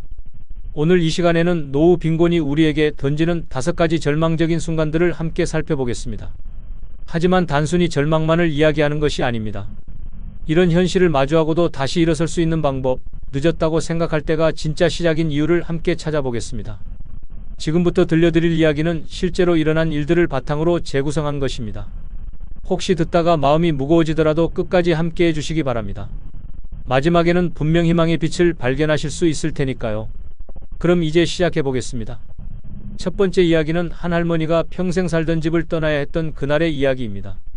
경기도 안양에 사는 이순덕 할머니는 올해 78살입니다. 남편과 함께 40년을 살아온 그 집은 단순한 주거 공간이 아니었습니다. 아이들의 첫 발걸음, 가족 생일잔치, 명절 차례상까지 모든 추억이 그 집 안에 스며 있었거든요. 남편이 갑작스럽게 세상을 떠난 후 순덕 씨의 생활은 하루아침에 달라졌습니다. 남편이 받던 연금은 끊겼고 남은 건 기초노령연금 월 32만 원이 전부였습니다. 처음 몇 달은 괜찮다고 생각했습니다. 검소하게 살면 충분히 버틸 수 있을 거라고 믿었거든요. 하지만 현실은 생각보다 가혹했습니다. 아파트 관리비만 월 15만 원, 전기료, 가스료, 수도료까지 더하면 20만 원이 훌쩍 넘었습니다. 먹을 것과 병원비까지 계산하니 매달 적자가 날 수밖에 없었죠. 통장 잔고가 줄어들 때마다 순덕 씨의 마음도 함께 쪼그라들었습니다. 밤마다 계산기를 두드려보지만 답은 늘 같았어요. 이대로 가면 1년을 버티기 어렵다는 것이었습니다. 가장 힘들었던 건 자식들에게 도움을 청하는 것이었어요. 큰아들은 전세 대출 때문에 여유가 없다고 했고 딸은 아이들 학원비로 빠듯하다며 미안하다고만 했습니다. 섭섭했지만 이해할 수밖에 없었어요. 요즘 젊은 사람들도 살기 어려운 게 현실이니까요. 그러던 어느 날 관리소에서 전화가 왔습니다. 할머님, 관리비가 석 달째 밀려 있는데 언제쯤 납부 가능하실까요? 전화를 끊고 나서 순덕 씨는 한참을 멍하니 앉아 있었습니다. 그제서야 현실을 받아들여야 한다는 걸 깨달았거든요. 다음날 순덕 씨는 무거운 발걸음으로 부동산 중개업소를 찾았습니다. 40년을 함께한 집을 파는 일, 생각만 해도 가슴이 미어졌지만 다른 선택은 없었어요. 할머님, 이 정도 평수면 시세가 이 정도 됩니다. 금매로 내놓으시면 조금 더 빨리 팔릴 거예요. 중개업자의 말을 들으며 순덕 씨는 고개를 끄덕였지만 눈물이 핑 돌았습니다. 금매라는 말이 유독 가슴을 찔렀거든요. 집을 내놓은 지 보름 만에 구매자가 나타났습니다. 예상보다 빨랐지만 마음은 전혀 가볍지 않았어요. 매매 계약서에 도장을 찍는 순간 순덕 씨는 40년의 삶이 한순간에 정리되는 기분이었다고 합니다. 이사 날이 다가올수록 순덕 씨의 마음은 더욱 무거워졌습니다. 짐을 정리하면서 하나하나가 모두 추억이라는 걸 새삼 깨달았거든요. 남편이 아껴 쓰던 안경, 아이들이 어릴 때 그린 그림, 명절 때마다 꺼내던 제사상 그릇들, 모든 것이 소중했지만 새로 구한 작은 원룸에는 가져갈 수 없는 것들이 대부분이었어요. 이것도 버려야 하나? 저것도 가져갈 수 없구나. 순덕 씨는 밤새도록 짐을 정리하며 몇 번이나 눈물을 훔쳤습니다. 이사 당일 순덕 씨는 마지막으로 집안을 한 바퀴 돌아보았습니다. 텅 빈 거실, 아무것도 없는 안방, 추억만 가득한 작은 베란다까지 모든 공간이 작별 인사를 하는 것 같았어요. 현관문을 나서면서 순덕 씨는 뒤돌아보지 않으려 애썼습니다. 돌아보면 발길이 떨어지지 않을 것 같았거든요. 새로 구한 원룸은 전에 살던 집의 절반도 안 되는 크기였습니다. 창문 밖으로는 큰 도로가 보였고 하루 종일 자동차 소리가 끊이지 않았어요. 첫날 밤 좁은 방 한구석에 앉아있던 순덕 씨는 문득 이런 생각이 들었다고 합니다. 내가 정말 여기서 살아야 하는 걸까? 하지만 선택할 여지가 없었어요. 집을 판 돈으로 보증금을 내고 나니 남은 돈도 얼마 되지 않았거든요. 그나마 월세 걱정 없이 살 수 있는 곳이 여기뿐이었으니까요. 순덕 씨는 그 후로 몇 달을 적응하려 노력했지만 쉽지 않았습니다. 밤마다 옛집 꿈을 꾸었고 길을 걷다가 비슷한 아파트를 보면 가슴이 먹먹해졌어요. 평생을 모아서 마련한 집인데 이렇게 쉽게 떠나야 하다니. 순덕 씨의 한숨 섞인 목소리에는 깊은 아쉬움과 체념이 담겨 있었습니다. 하지만 가장 슬픈 건 따로 있었어요. 집 주소가 바뀌면서 예전 이웃들과의 연락도 자연스럽게 끊어진 것이었거든요. 40년을 함께 살며 정을 나눈 사람들과의 인연마저 집과 함께 사라져버린 셈이죠. 이처럼 노후에 집을 잃는다는 것은 단순히 주거 공간을 바꾸는 것이 아닙니다. 그것은 평생 쌓아온 추억과 인간관계, 그리고 자신의 정체성까지도 함께 잃는 것과 같아요. 집은 단순한 건물이 아니라 삶의 터전이자 마음의 안식처입니다. 그 안에는 한 사람의 인생이 고스란히 녹아 있거든요. 하지만 경제적 어려움 앞에서는 그 모든 것을 포기해야 하는 것이 노인들의 현실입니다. 순덕 씨처럼 집을 잃은 노인들이 가장 먼저 의지하게 되는 곳은 바로 자식들의 집입니다. 하지만 이것이 새로운 고통의 시작이 될 줄은 아무도 예상하지 못하죠. 부산에 사는 김철수 할아버지는 올해 75살입니다. 오랫동안 운전했던 택시를 그만두고 나서 수입이 거의 끊어졌어요. 아내는 몇 해 전 치매에 걸려 요양원에 계시고 혼자 살기엔 경제적으로 너무 버거웠습니다. 결국 철수 씨는 둘째 아들 집으로 들어가게 되었어요. 아들 부부는 처음엔 기꺼이 아버지를 맞아들였습니다. 아버지 편하게 계시면 됩니다. 저희가 모실게요. 며느리도 따뜻하게 말했어요. 어머니 요양원비도 저희가 부담할 테니까 걱정 마세요. 처음 한두 달은 정말 괜찮았습니다. 아들 부부는 친절했고 손자들도 할아버지와 함께 사는 걸 좋아했어요. 철수 씨도 오랜만에 가족의 따뜻함을 느낄 수 있었습니다. 하지만 문제는 시간이 지나면서 나타났어요. 매달 요양원비 300만 원이 부담으로 다가오기 시작한 거죠. 여기에 철수 씨의 생활비와 병원비까지 더해지니 아들 부부의 가게에는 상당한 압박이 가해졌습니다. 처음엔 아들이 아버지께 직접 말하지는 않았어요. 하지만 철수 씨는 눈치가 빨랐습니다. 아들의 표정이 점점 무거워지고 며느리의 말수가 줄어드는 게 보였거든요. 여보, 이번 달 카드값이 너무 많이 나왔어. 부엌에서 들려오는 아들 부부의 대화를 들으며 철수 씨는 가슴이 철렁했습니다. 아버지 모시는 것도 좋지만 우리 아이들 교육비도 만만치 않잖아. 며느리의 한숨 섞인 목소리에 철수 씨는 자신이 점점 짐이 되어가고 있다는 걸 느꼈어요. 그 후로는 더욱 조심스러워졌습니다. 냉장고 문을 열 때도 눈치를 보고 TV 볼 때도 소리를 줄였어요. 병원에 가야 할 때도 꼭 필요한 경우가 아니면 참았습니다. 가장 마음 아팠던 건 손자들의 변화였어요. 처음엔 할아버지와 놀기를 좋아했던 아이들이 점점 거리를 두기 시작했거든요. 아마 부모들의 대화를 들었나 봅니다. 할아버지, 우리 방이 좁아요. 손자의 무심한 한마디에 철수 씨는 가슴이 찡했습니다. 결정적인 순간은 석 달 후에 찾아왔어요. 아들이 조심스럽게 말을 꺼낸 것이었습니다. 아버지, 제가 요즘 회사 사정이 어려워졌습니다. 혹시 형한테도 한번 여쭤보시면 어떨까요? 철수 씨는 그 말의 진짜 의미를 정확히 알아들었어요. 더 이상 여기서 계시기 어렵다는 뜻이었거든요. 그래, 내가 너무 오래 신세를 졌구나. 철수 씨는 담담하게 대답했지만 속으로는 무너져 내리는 기분이었어요. 다음 날부터 철수 씨는 새로운 거처를 알아보기 시작했습니다. 하지만 혼자 살기에는 경제적으로 여전히 부담스러웠어요. 결국 정부에서 지원하는 임대주택을 신청하게 되었습니다. 큰아들 집도 상황이 별반 다르지 않았어요. 큰며느리는 처음부터 달가워하지 않았고 큰아들도 동생에게 미안해하며 어쩔 줄 몰라 했습니다. 아버지, 죄송합니다. 저희도 전세 대출 때문에. 철수 씨는 더 이상 자식들에게 부담을 주고 싶지 않았어요. 결국 스스로 다른 방법을 찾기로 했습니다. 몇 주 후 철수 씨는 작은 고시원 방 하나를 구했습니다. 월 40만 원, 화장실과 샤워실은 공용이었지만 그나마 혼자 지낼 수 있는 공간이었어요. 이사하는 날 아들들이 짐을 옮겨주며 미안해했습니다. 아버지, 자주 찾아뵐게요. 몸 아프시면 꼭 연락주세요. 하지만 철수 씨는 알고 있었어요. 앞으로는 웬만해선 자식들에게 연락하지 않을 거라는 걸 말이죠. 고시원에서의 생활은 예상보다 힘들었습니다. 좁은 방에서 혼자 끓여 먹는 라면, 새벽에 들려오는 옆방 소음, 공용 화장실에서 마주치는 낯선 사람들까지 모든 게 낯설고 외로웠어요. 가장 힘든 건 자식들과의 거리감이었습니다. 같이 살 때는 그래도 매일 얼굴을 봤는데 이제는 명절에나 한 번씩 보는 사이가 되었거든요. 내가 돈만 있었다면. 철수 씨는 밤마다 이런 생각을 하며 잠들었어요. 하지만 몇 달이 지나자 오히려 마음이 편해지는 부분도 있었습니다. 더 이상 눈치를 보지 않아도 되고 자식들에게 부담이 되지 않는다는 생각 때문이었어요. 어느 날 철수 씨는 우연히 아들에게서 전화를 받았습니다. 아버지 어떻게 지내세요? 응, 괜찮다. 여기가 나한테는 더 편한 것 같구나. 철수 씨의 대답에는 진심이 담겨 있었어요. 비좁고 외롭지만 적어도 누구에게도 부담이 되지 않는다는 것만으로도 위로가 되었거든요. 이처럼 노후에 경제력이 없으면 가족과의 관계도 변질될 수밖에 없습니다. 아무리 혈육이라도 경제적 부담이 계속되면 서로에게 상처를 주게 되죠. 부모는 자식에게 짐이 되고 싶지 않아 스스로를 숨기고, 자식은 부모를 모시고 싶어도 현실적 한계 때문에 갈등하게 됩니다. 결국 사랑도 정도 경제력이 뒷받침되어야 오래갈 수 있다는 슬픈 현실을 마주하게 되는 것이죠. 명절은 본래 가족들이 모여 정을 나누는 따뜻한 날이어야 합니다. 하지만 홀로 지내는 노인들에게 명절은 오히려 외로움이 더욱 깊어지는 시간이기도 해요. 강원도 춘천에 사는 박영수 할아버지는 올해 79살입니다.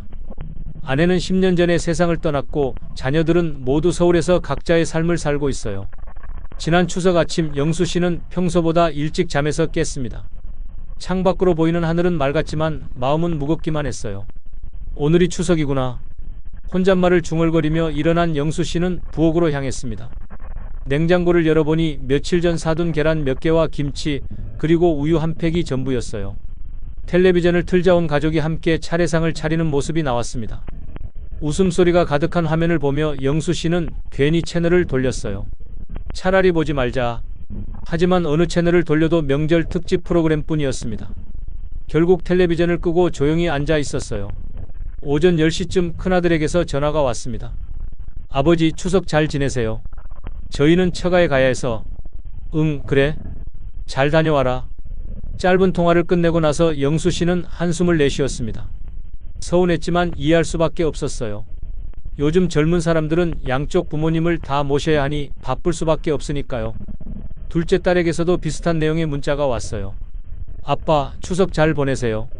시댁에 가야 해서 못 가서 죄송해요. 다음에 꼭 뵐게요. 영수 씨는 괜찮다고 답장을 보냈지만 손끝이 떨렸습니다. 점심때가 되자 영수 씨는 간단히 라면을 끓였어요. 평소보다 더 정성스럽게 계란도 넣고 파도 썰어 넣었습니다. 그래도 명절인데. 작은 식탁에 혼자 앉아 라면을 먹으며 영수 씨는 문득 몇 년 전 추억이 떠올랐어요. 아내가 살아계실 때는 명절 아침부터 분주했거든요. 여보, 전 부치는 거 도와줘요. 아이고, 나물 무치는 것도 해야 하는데. 부엌에서 들려오던 아내의 목소리, 온 집안에 퍼지던 음식 냄새, 오후에 찾아오던 자녀들의 웃음소리까지. 모든 게 그립기만 했어요.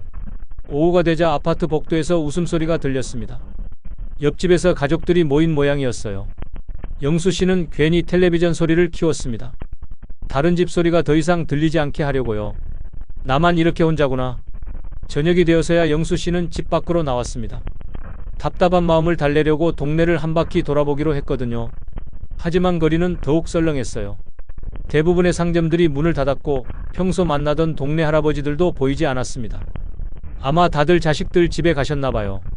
공원 벤치에 잠시 앉았을 때 옆 벤치에 또 다른 할아버지 한 분이 앉아 계셨습니다.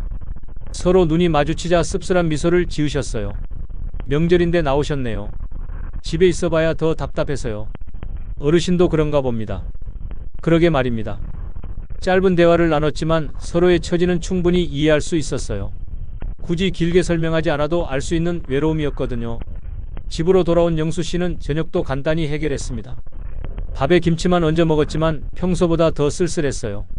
밤이 되자 영수 씨는 오래된 사진첩을 꺼냈습니다. 아내와 함께 찍은 사진, 자녀들이 어렸을 때 명절 사진들을 하나씩 넘겨보며 시간을 보냈어요. 그때는 정말 좋았는데.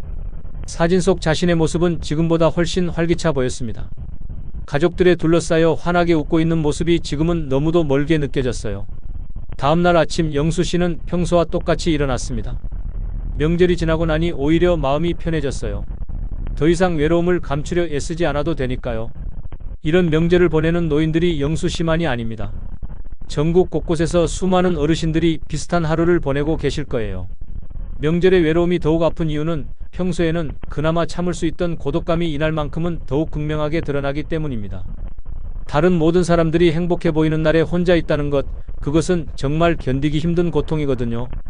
하지만 영수 씨는 이런 현실을 받아들이며 나름의 위로를 찾아가고 있어요. 혼자여도 의미 있게 보낼 수 있는 방법을 찾으려 노력하고 있거든요. 나이가 들면서 가장 두려운 것 중 하나가 바로 질병입니다. 몸이 아프면 치료를 받으면 되지만 치료비가 부담스러운 노인들에게는 병원조차 사치가 될 수 있어요. 전라남도 목포에 사는 최순자 할머니는 올해 76살입니다. 몇 달 전부터 무릎이 아프기 시작했는데 처음에는 나이 들어서 그러려니 했어요. 이 나이에 어디 안 아픈 곳이 있겠어? 하지만 통증이 점점 심해졌습니다. 계단을 올라갈 때마다 무릎에서 찌릿찌릿한 통증이 느껴졌고 잠을 잘 때도 자세를 바꾸기 힘들 정도였어요. 순자 씨는 동네 약국에서 파스와 진통제를 사서 버텼습니다. 병원에 가면 검사비만 수십만 원은 나올 텐데 그런 돈이 어디 있겠어요. 참으면 나아지겠지. 하지만 한 달이 지나도 나아지지 않았습니다. 오히려 더 악화되어 이제는 걷기조차 힘들어졌어요. 마침 동네에서 만난 친구가 말했습니다. 순자야, 병원 한번 가봐. 그렇게 아픈데 어떻게 참니? 병원비가 얼마나 나올지 몰라서 그래. 순자 씨의 솔직한 대답에 친구도 할 말이 없었어요. 똑같은 처지라는 걸 알고 있었거든요. 결국 순자 씨는 참다 못해 동네 의원을 찾았습니다. 그나마 큰 병원보다는 저렴할 거라는 생각 때문이었어요. 할머님, 무릎이 많이 부으셨네요. 엑스레이 한번 찍어보시죠. 의사의 말에 순자 씨는 주저했습니다. 선생님, 엑스레이 비용이 얼마나 되나요? 3만 원 정도 될 거예요. 3만 원. 순자 씨에게는 사흘치 식비에 해당하는 돈이었습니다. 일단 약만 주세요. 검사를 안 하면 정확한 진단이 어려운데. 괜찮습니다. 약만. 순자 씨는 겨우 진료비와 약값으로 2만 원을 냈습니다. 통장 잔고를 생각하니 그것도 부담스러웠어요. 하지만 약을 먹어도 나아지지 않았습니다. 오히려 통증은 더욱 심해졌고 이제는 집안에서 움직이는 것도 어려워졌어요. 어느 날 밤 순자 씨는 화장실에 가다가 넘어졌습니다. 무릎에 힘이 빠지면서 그대로 바닥에 주저앉은 것이었어요.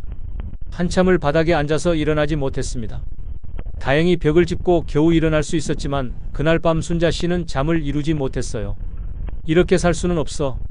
다음 날 순자 씨는 용기를 내서 큰 병원을 찾았습니다. 더 이상 참을 수 없었거든요. 할머님, 무릎 연골이 많이 다르셨네요. 수술을 하셔야 할 것 같은데. 의사의 말에 순자 씨는 깜짝 놀랐습니다. 수술요? 그럼 비용이 얼마나? 보험이 적용되니까 300만 원 정도 될 거예요. 300만 원. 순자 씨에게는 천문학적인 숫자였습니다. 기초연금으로는 10개월치에 해당하는 돈이었거든요. 좀 더 생각해보고 연락드릴게요. 순자 씨는 그렇게 말하고 병원을 나왔지만 돌아갈 수 없다는 걸 알고 있었어요. 그 후 몇 주 동안 순자 씨는 집에만 있었습니다. 밖에 나가기도 힘들었고 무엇보다 또 다른 병원비가 나갈까 두려웠거든요. 마침 옆집 할머니가 찾아왔습니다.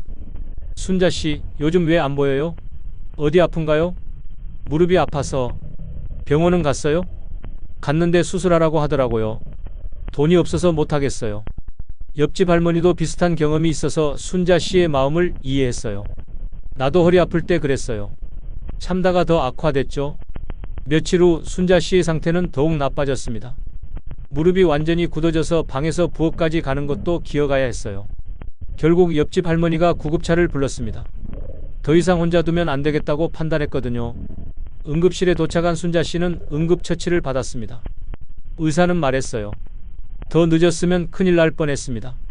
무릎뿐만 아니라 다른 부위까지 영향을 줄 수 있었어요. 하지만 순자 씨의 걱정은 따로 있었습니다. 응급실비는 얼마나 나올까요? 보험이 적용되니까 10만 원 정도 될 거예요. 그것도 순자 씨에게는 큰 부담이었지만 어쩔 수 없었어요. 결국 순자 씨는 정부 지원을 받아 수술을 받을 수 있었습니다. 의료급여 대상자로 지정되어 치료비 부담을 줄일 수 있었거든요. 수술 후 재활치료를 받으며 순자 씨는 깨달았어요. 진작 병원에 갔으면 이렇게까지 안 됐을 텐데. 참다가 오히려 더 큰 비용이 든 셈이었거든요.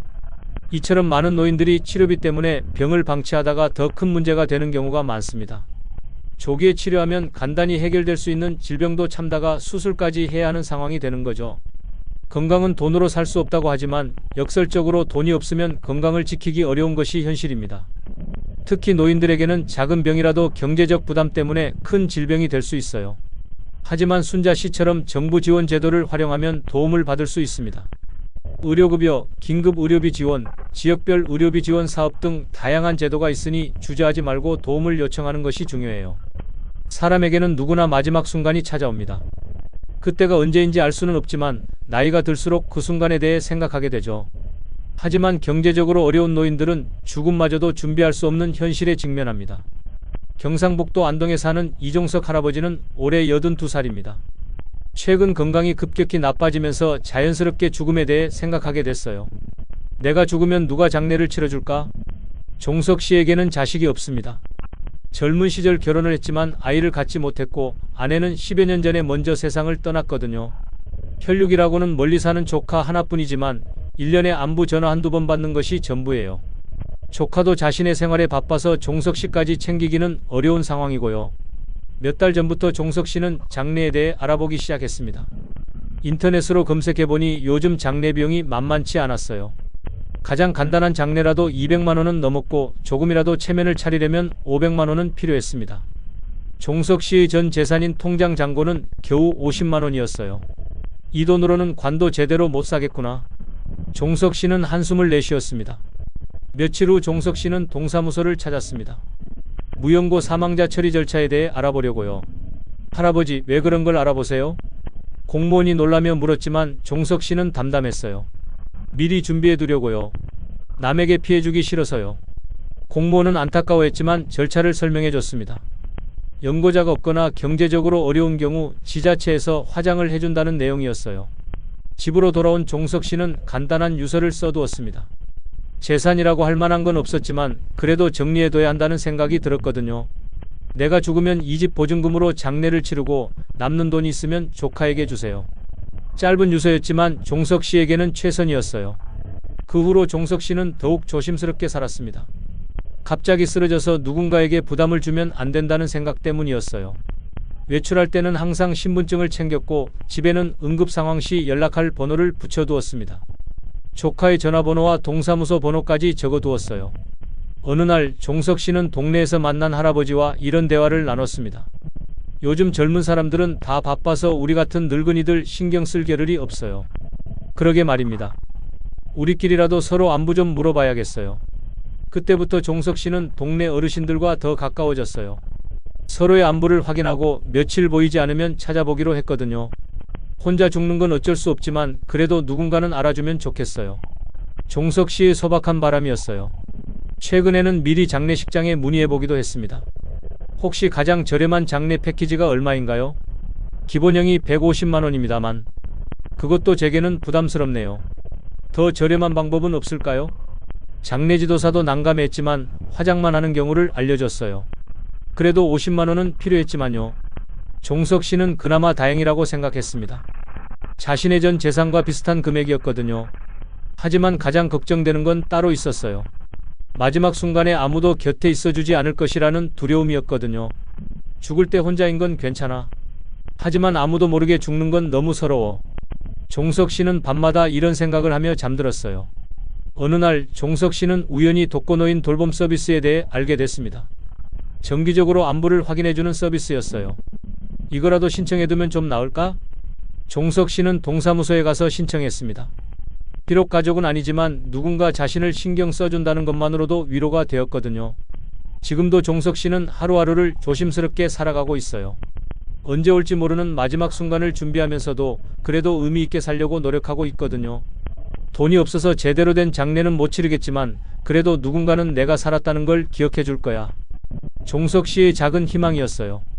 이처럼 많은 노인들이 죽음조차 제대로 준비할 수 없는 현실에 살고 있습니다. 하지만 정부나 지자체의 지원 제도 그리고 이웃들의 작은 관심만 있어도 이런 두려움을 조금은 줄일 수 있어요. 무엇보다 중요한 것은 혼자가 아니라는 느낌을 주는 것입니다. 비록 가족이 없어도 지역 공동체의 일원으로 마지막까지 존중받을 수 있다면 그것만으로도 큰 위로가 될 수 있거든요. 지금까지 노후 빈곤이 가져오는 5가지 절망적인 상황들을 살펴봤습니다. 집을 잃는 아픔, 가족과의 거리감, 외로운 명절, 치료받지 못하는 질병, 그리고 준비할 수 없는 죽음까지 모두 마음 무거운 이야기들이었죠. 하지만 여기서 포기할 수는 없습니다.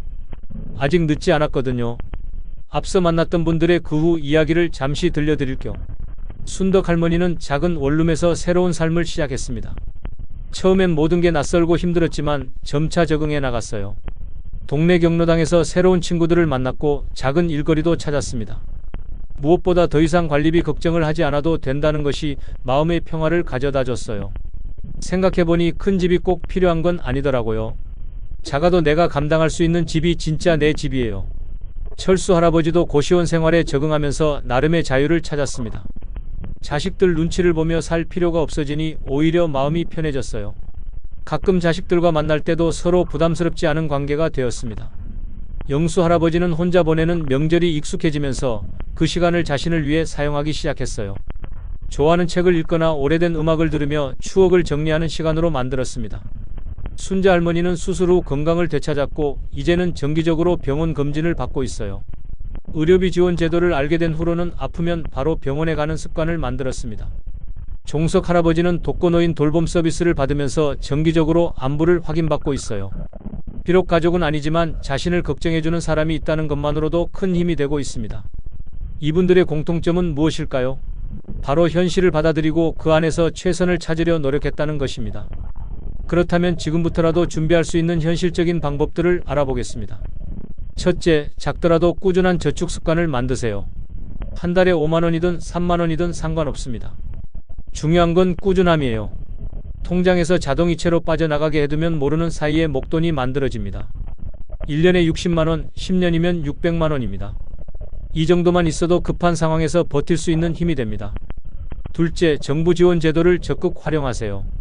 기초연금, 의료급여, 주거급여, 긴급복지지원 등 다양한 제도가 있습니다. 부끄러워할 필요 없어요. 평생 세금을 내며 살아온 우리의 당연한 권리입니다. 동사무소나 국민연금공단에 가서 상담받아보세요. 몰라서 못 받는 혜택이 의외로 많을 거예요. 셋째, 건강관리에 투자하세요. 아프면 더 많은 돈이 들어갑니다. 정기검진, 운동, 건강한 식단 등 건강에 대한 투자는 최고의 노후 대비입니다. 동네 보건소에서는 무료나 저렴한 비용으로 건강검진을 받을 수 있어요. 또 공원에서 하는 무료 운동 프로그램도 많으니 참여해보세요. 넷째, 소소한 수입원을 만드세요. 나이가 들어도 할 수 있는 일들이 있어요. 경비, 청소, 돌봄, 택배 분류 등 체력이 허락하는 범위에서 작은 일거리를 찾아보세요. 온라인으로도 할 수 있는 일들이 늘어나고 있어요. 컴퓨터를 배워서 간단한 데이터 입력 같은 재택근무도 가능합니다. 다섯째, 사회적 관계를 유지하세요. 혼자가 되지 마세요. 경로당, 복지관, 동호회 등 어디든 좋으니 사람들과 어울릴 수 있는 곳을 찾아보세요. 외로움은 때로 질병보다 더 무서운 적입니다. 함께 웃고 이야기할 수 있는 사람들이 있다면 힘든 상황도 버텨낼 수 있어요. 여섯째, 현실적인 주거 계획을 세우세요. 큰 집에 대한 욕심을 버리고 관리 가능한 크기의 집으로 옮기는 것도 좋은 방법입니다. 관리비와 각종 세금이 줄어들면 그만큼 여유가 생겨요. 고령자 전용 임대주택이나 사회주택 등도 알아보세요. 일반 임대료보다 저렴하면서도 안전한 주거 환경을 제공합니다. 일곱째, 미리미리 준비하세요. 유언장 작성, 연명치료 의향서, 장례 방식 등을 미리 정해두세요. 막상 그 순간이 오면 준비할 시간이 없어요. 가족들과도 솔직하게 이야기해보세요. 서로의 상황을 이해하고 현실적인 계획을 세우는 것이 모두에게 도움이 됩니다. 여기서 한 가지 더 중요한 말씀을 드리고 싶어요. 노후 빈곤은 개인의 잘못이 아닙니다. 우리가 살아온 시대적 상황, 사회적 구조의 문제이기도 해요. 그러니 자신을 탓하지 마세요. 대신 지금부터라도 할 수 있는 것들을 하나씩 실천해 나가면 됩니다. 완벽할 필요는 없어요. 작은 변화부터 시작하면 되거든요. 그리고 기억하세요. 나이가 들었다고 해서 꿈을 포기할 필요는 없다는 것을요. 부산에 사는 78세 김영희 할머니는 작년에 컴퓨터를 배우기 시작했어요. 손자에게 영상통화를 걸고 싶어서였는데 지금은 온라인으로 부업까지 하고 계십니다. 대구의 이철호 할아버지는 65살에 텃밭을 시작해서 지금은 동네 사람들에게 채소를 팔며 용돈을 벌고 있어요. 나이는 숫자일 뿐입니다. 의지만 있다면 언제든 새로운 시작이 가능해요. 물론 쉽지 않을 거예요. 때로는 좌절하고 포기하고 싶을 때도 있을 겁니다. 하지만 그럴 때일수록 오늘 들려드린 이야기들을 떠올려 보세요. 어려운 상황에서도 굴복하지 않고 자신만의 방법으로 삶을 꾸려나가고 있는 어르신들의 모습을요. 그분들이 우리에게 보여주는 것은 절망이 아니라 희망입니다. 어떤 상황에서도 인간은 존엄을 지킬 수 있다는 희망 말이에요.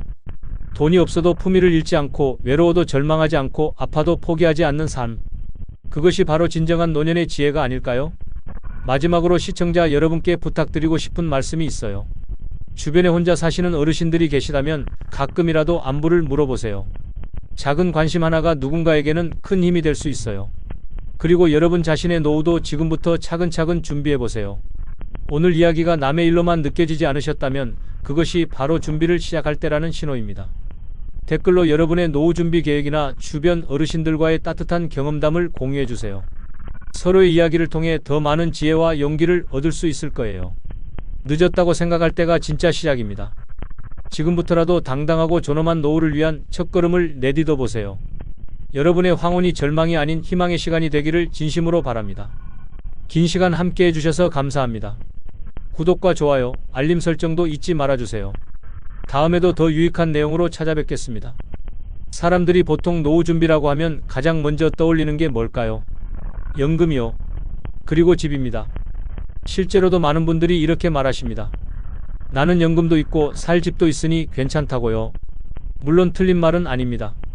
하지만 그 두 가지만으로는 절대 부족하다는 걸 아셔야 합니다. 오히려 연금이나 집이 있음에도 불구하고 고통받는 분들이 점점 늘고 있습니다. 왜 그런 걸까요?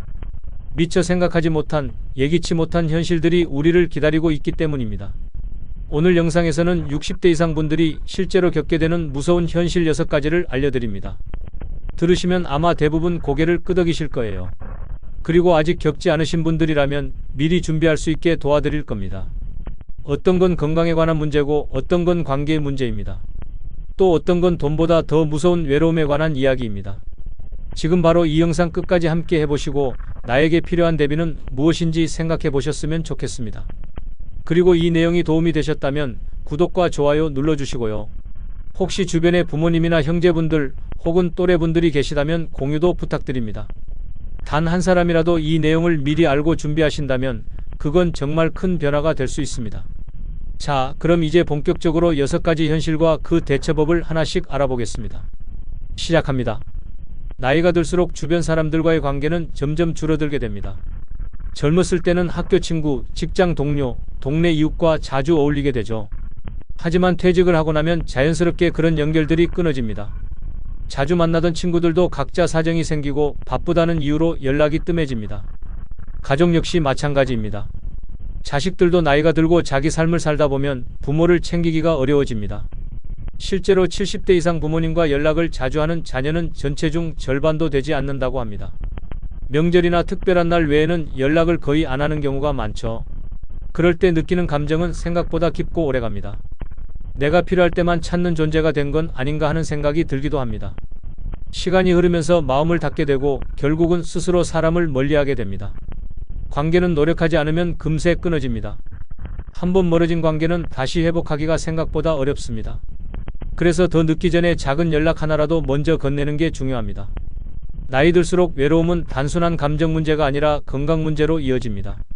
외로움은 심장병, 우울증, 치매 발병 위험까지 높인다고 합니다. 가까운 사람들과 자주 소통하는 것만으로도 노후 삶의 질이 달라집니다. 친구 한 명, 가족 한 명만이라도 계속 연결을 유지하는 노력이 필요합니다. 그게 나중에 큰 버팀목이 되어줄 수 있습니다. 관계는 많지 않아도 됩니다. 단 한 명이라도 진심으로 연결되어 있다면 충분합니다. 대부분의 사회적 관계는 직장, 모임, 종교활동처럼 특정한 공간에서 형성됩니다. 그런데 은퇴와 함께 그런 공간에서 자연스럽게 멀어지게 됩니다. 매일 가던 직장이 사라지면 동료들과의 자연스러운 만남도 끊깁니다. 소속된 자리가 없으면 내 존재도 애매해지는 기분을 느끼게 됩니다. 사회에서 한 발짝씩 물러나게 되는 거죠. 처음엔 편하고 좋다고 생각할 수 있습니다. 하지만 시간이 지나면 공허함이 찾아옵니다. 누군가 나를 필요로 하지 않는다는 느낌은 생각보다 강한 스트레스를 줍니다. 사회적 관계가 줄어들면 삶의 활력도 함께 줄어듭니다. 아침에 일어날 이유조차 흐릿해지는 날이 생기기 시작합니다. 전화할 사람, 찾아갈 사람이 줄어드는 건 단순한 외로움의 문제가 아닙니다. 그것은 내가 세상과 연결되어 있는 끈이 끊어지는 것입니다. 실제로 고령자 우울증의 주요 원인 중 하나가 바로 이 사회적 고립입니다. 누구와도 연결되지 않았다는 감정은 건강에도 부정적인 영향을 줍니다. 작은 모임 하나라도 유지하는 게 중요한 이유입니다. 예를 들어 동네 마을회관, 주민센터, 종교 모임 같은 공간은 좋은 기회가 됩니다. 내 이야기를 들어주고 나도 누군가의 이야기를 들어줄 수 있는 관계는 반드시 필요합니다. 너무 거창할 필요 없습니다. 가까운 이웃과의 짧은 대화도 충분히 큰 힘이 됩니다. 사회적 연결은 의지로 만들어가는 것입니다. 나이가 들수록 연결은 선택이 아니라 생존입니다. 사람은 혼자 살 수 없는 존재입니다. 아무리 경제적으로 여유 있어도 외로움을 해결해 주진 못합니다. 외로움은 몸보다 먼저 마음을 무너뜨립니다. 마음이 약해지면 몸도 그 영향을 받기 시작합니다. 실제로 외로운 사람은 그렇지 않은 사람보다 사망률이 높다고 알려져 있습니다. 심리적인 고립은 심장병, 고혈압, 면역력 저하와도 관련이 깊습니다. 혼자 밥을 먹는 일상이 반복되면 식욕도 떨어집니다. 그러면 영양 섭취가 부족해지고 건강이 점점 나빠지게 됩니다. 말없이 혼자 있는 시간이 많아지면 뇌 자극도 줄어들게 됩니다. 이런 상태가 지속되면 치매 위험까지 커지게 됩니다. 고립감은 단순한 감정이 아니라 생리적인 변화로 이어지는 무서운 문제입니다. 누군가와의 대화, 웃음, 공감은 약보다 더 강한 치유제가 됩니다. 요즘은 온라인으로도 모임이 가능합니다. 스마트폰이 어렵다면 가족이나 지인에게 도움을 요청해보는 것도 좋은 방법입니다. 문자 한 통, 영상통화 한 번이 큰 힘이 될 수 있습니다. 외로움을 줄이는 가장 좋은 방법은 하루에 한 사람이라도 소통하는 겁니다. 안부를 묻고 근황을 나누는 그 짧은 순간이 삶의 활력을 줍니다. 건강을 챙기기 위해 운동을 하듯 관계도 꾸준한 관리가 필요합니다. 외로움은 참는다고 사라지지 않습니다. 용기 내어 먼저 손 내밀 때 외로움은 조금씩 줄어듭니다. 건강은 어느 날 갑자기 무너지지 않습니다. 대부분 서서히 아주 조용히 무너집니다. 특히 60대 이후에는 당뇨, 고혈압, 관절염 같은 만성질환이 하나둘씩 찾아옵니다. 처음엔 그냥 피곤해서 그런가 싶지만 나중엔 일상이 바뀔 만큼 힘들어집니다. 당뇨는 혈당 조절이 잘 안되면 시력 저하나 신장 질환으로 이어질 수 있습니다. 고혈압은 뇌출혈이나 심장 질환으로 이어질 수 있어서 정말 주의해야 합니다. 관절염은 무릎이 붓고 걷는 것도 어려워져서 외출이 꺼려지게 됩니다. 이렇게 하나라도 걸리면 나머지도 함께 무너지기 시작합니다. 그런데 문제는 이 병들이 초반엔 거의 증상이 없다는 겁니다. 그래서 몸이 괜찮다고 생각하고 방치하는 경우가 많습니다. 병원은 아플 때만 가는 곳이 아니란 걸 꼭 기억해야 합니다. 특히 60대 이후에는 정기검진이 필수입니다. 조기 발견하면 생활습관만 바꿔도 관리가 가능한 경우가 많습니다. 반대로 늦게 발견되면 약을 계속 먹거나 수술까지 필요할 수도 있습니다. 그래서 지금 아프지 않아도 관리하는 습관이 중요합니다. 매일 걷기, 짠 음식 줄이기, 규칙적인 수면은 큰 도움이 됩니다.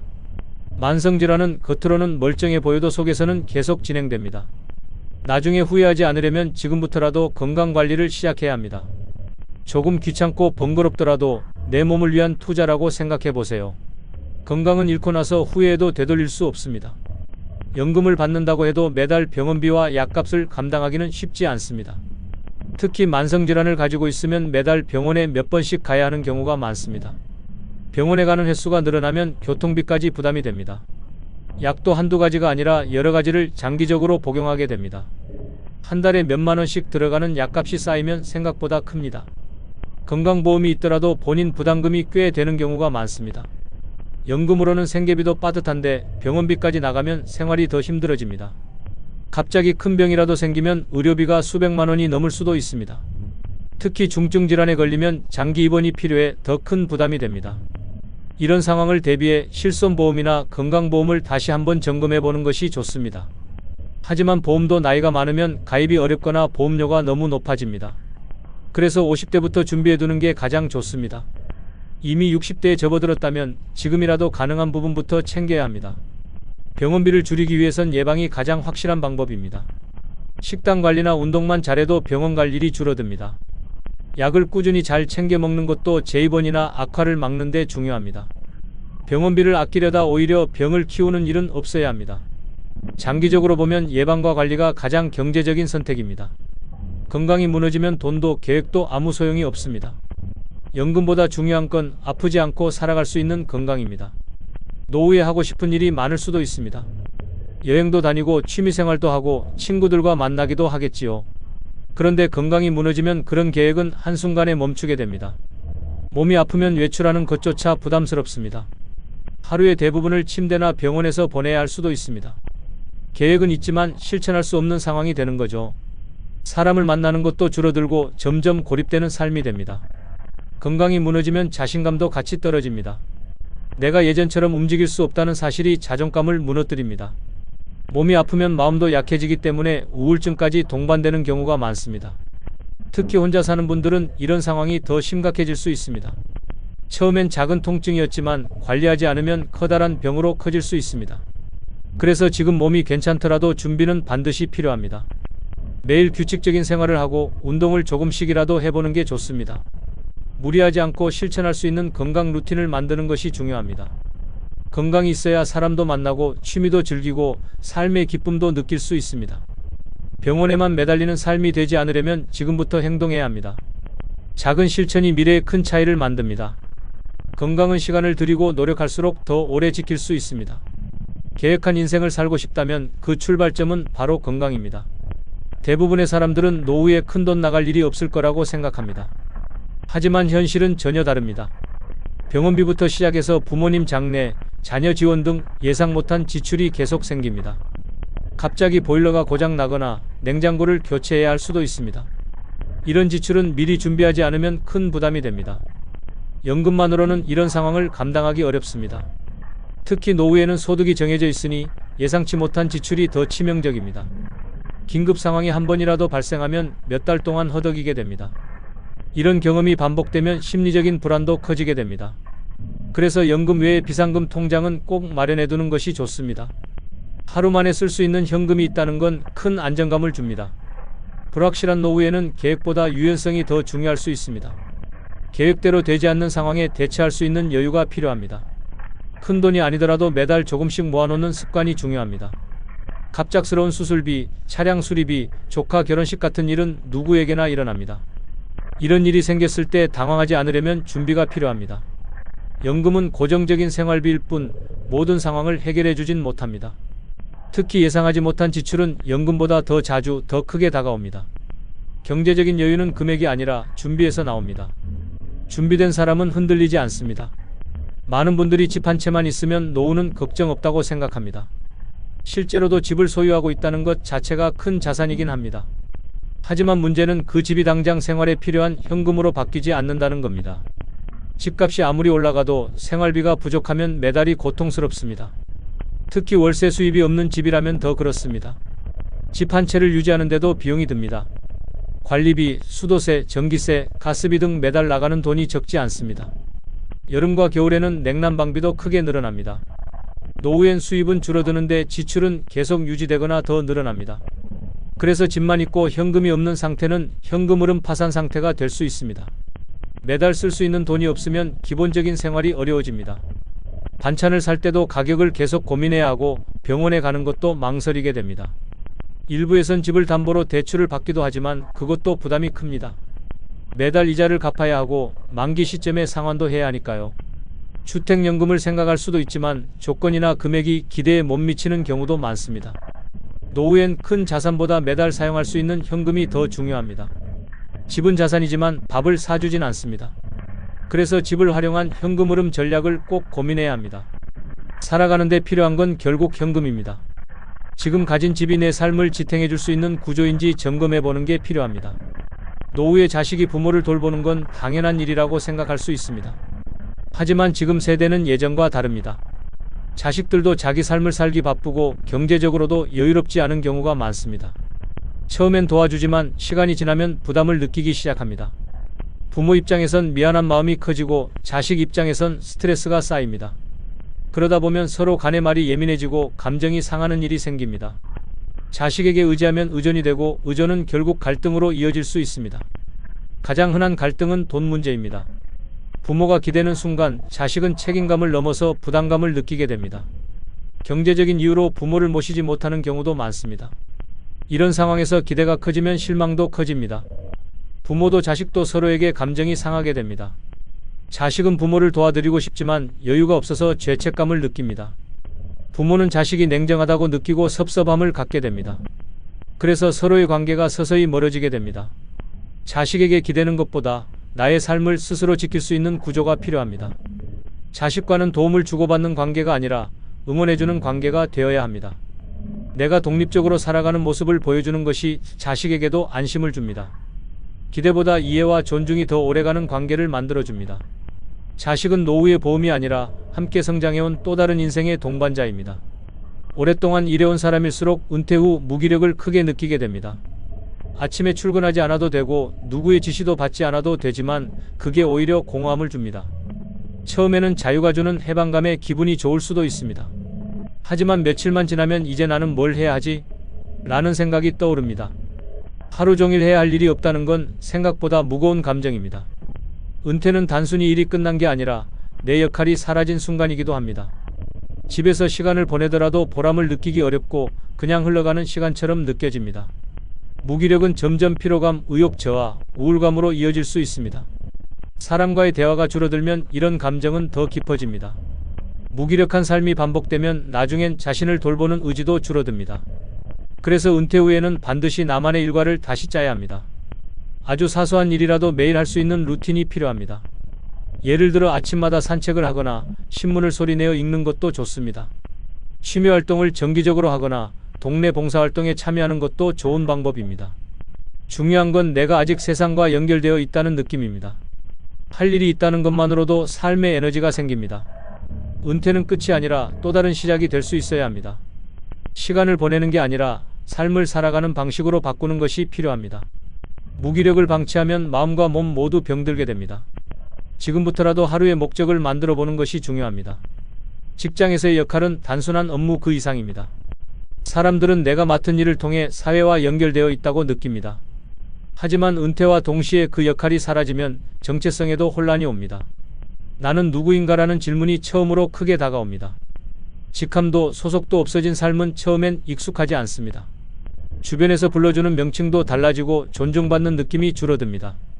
그동안의 경험이나 경력을 이야기할 기회도 줄어들게 됩니다.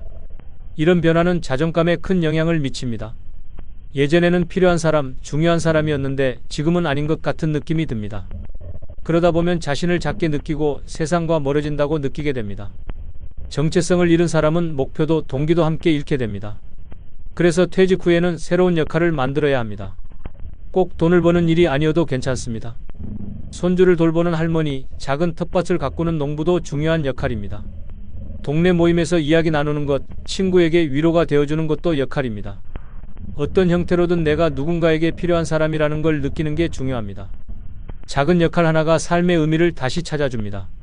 사회가 주는 역할이 사라졌다면 이제는 내가 나에게 주는 역할이 필요합니다. 나는 여전히 의미 있는 사람이고 가치 있는 삶을 살고 있다는 걸 잊지 말아야 합니다. 내 역할은 직함이 아니라 행동으로 다시 만들어가는 것입니다. 많은 사람들이 평생 일과 가족을 중심으로 살아옵니다. 그래서 일과 가족이 중심에서 사라지면 정체성에 큰 혼란이 생깁니다. 내가 어떤 사람인지 뭘 좋아하는지조차 모르게 됩니다. 특히 60대 이후엔 이런 혼란이 더 강하게 나타날 수 있습니다. 자녀는 독립하고 일에서는 손을 뗐을 때 남는 건 나 자신뿐입니다. 그런데 막상 나 자신을 들여다보면 너무 낯설게 느껴집니다. 그동안 나는 누구의 엄마, 누구의 가장, 회사의 누구였지 나 자신은 아니었기 때문입니다. 그래서 노후에는 새로운 자아 정립이 필요합니다. 좋아하는 것, 잘하는 것, 하고 싶은 것을 다시 찾아보는 과정이 필요합니다. 그림을 그려보고 책을 읽고 악기를 배워보는 것도 그런 시도의 일부가 될 수 있습니다. 처음엔 어색하더라도 시간이 지나면 내가 어떤 사람인지 조금씩 보이게 됩니다. 자신을 이해하고 받아들이는 과정은 늦게 시작해도 괜찮습니다. 오히려 지금이 가장 좋은 타이밍일 수 있습니다.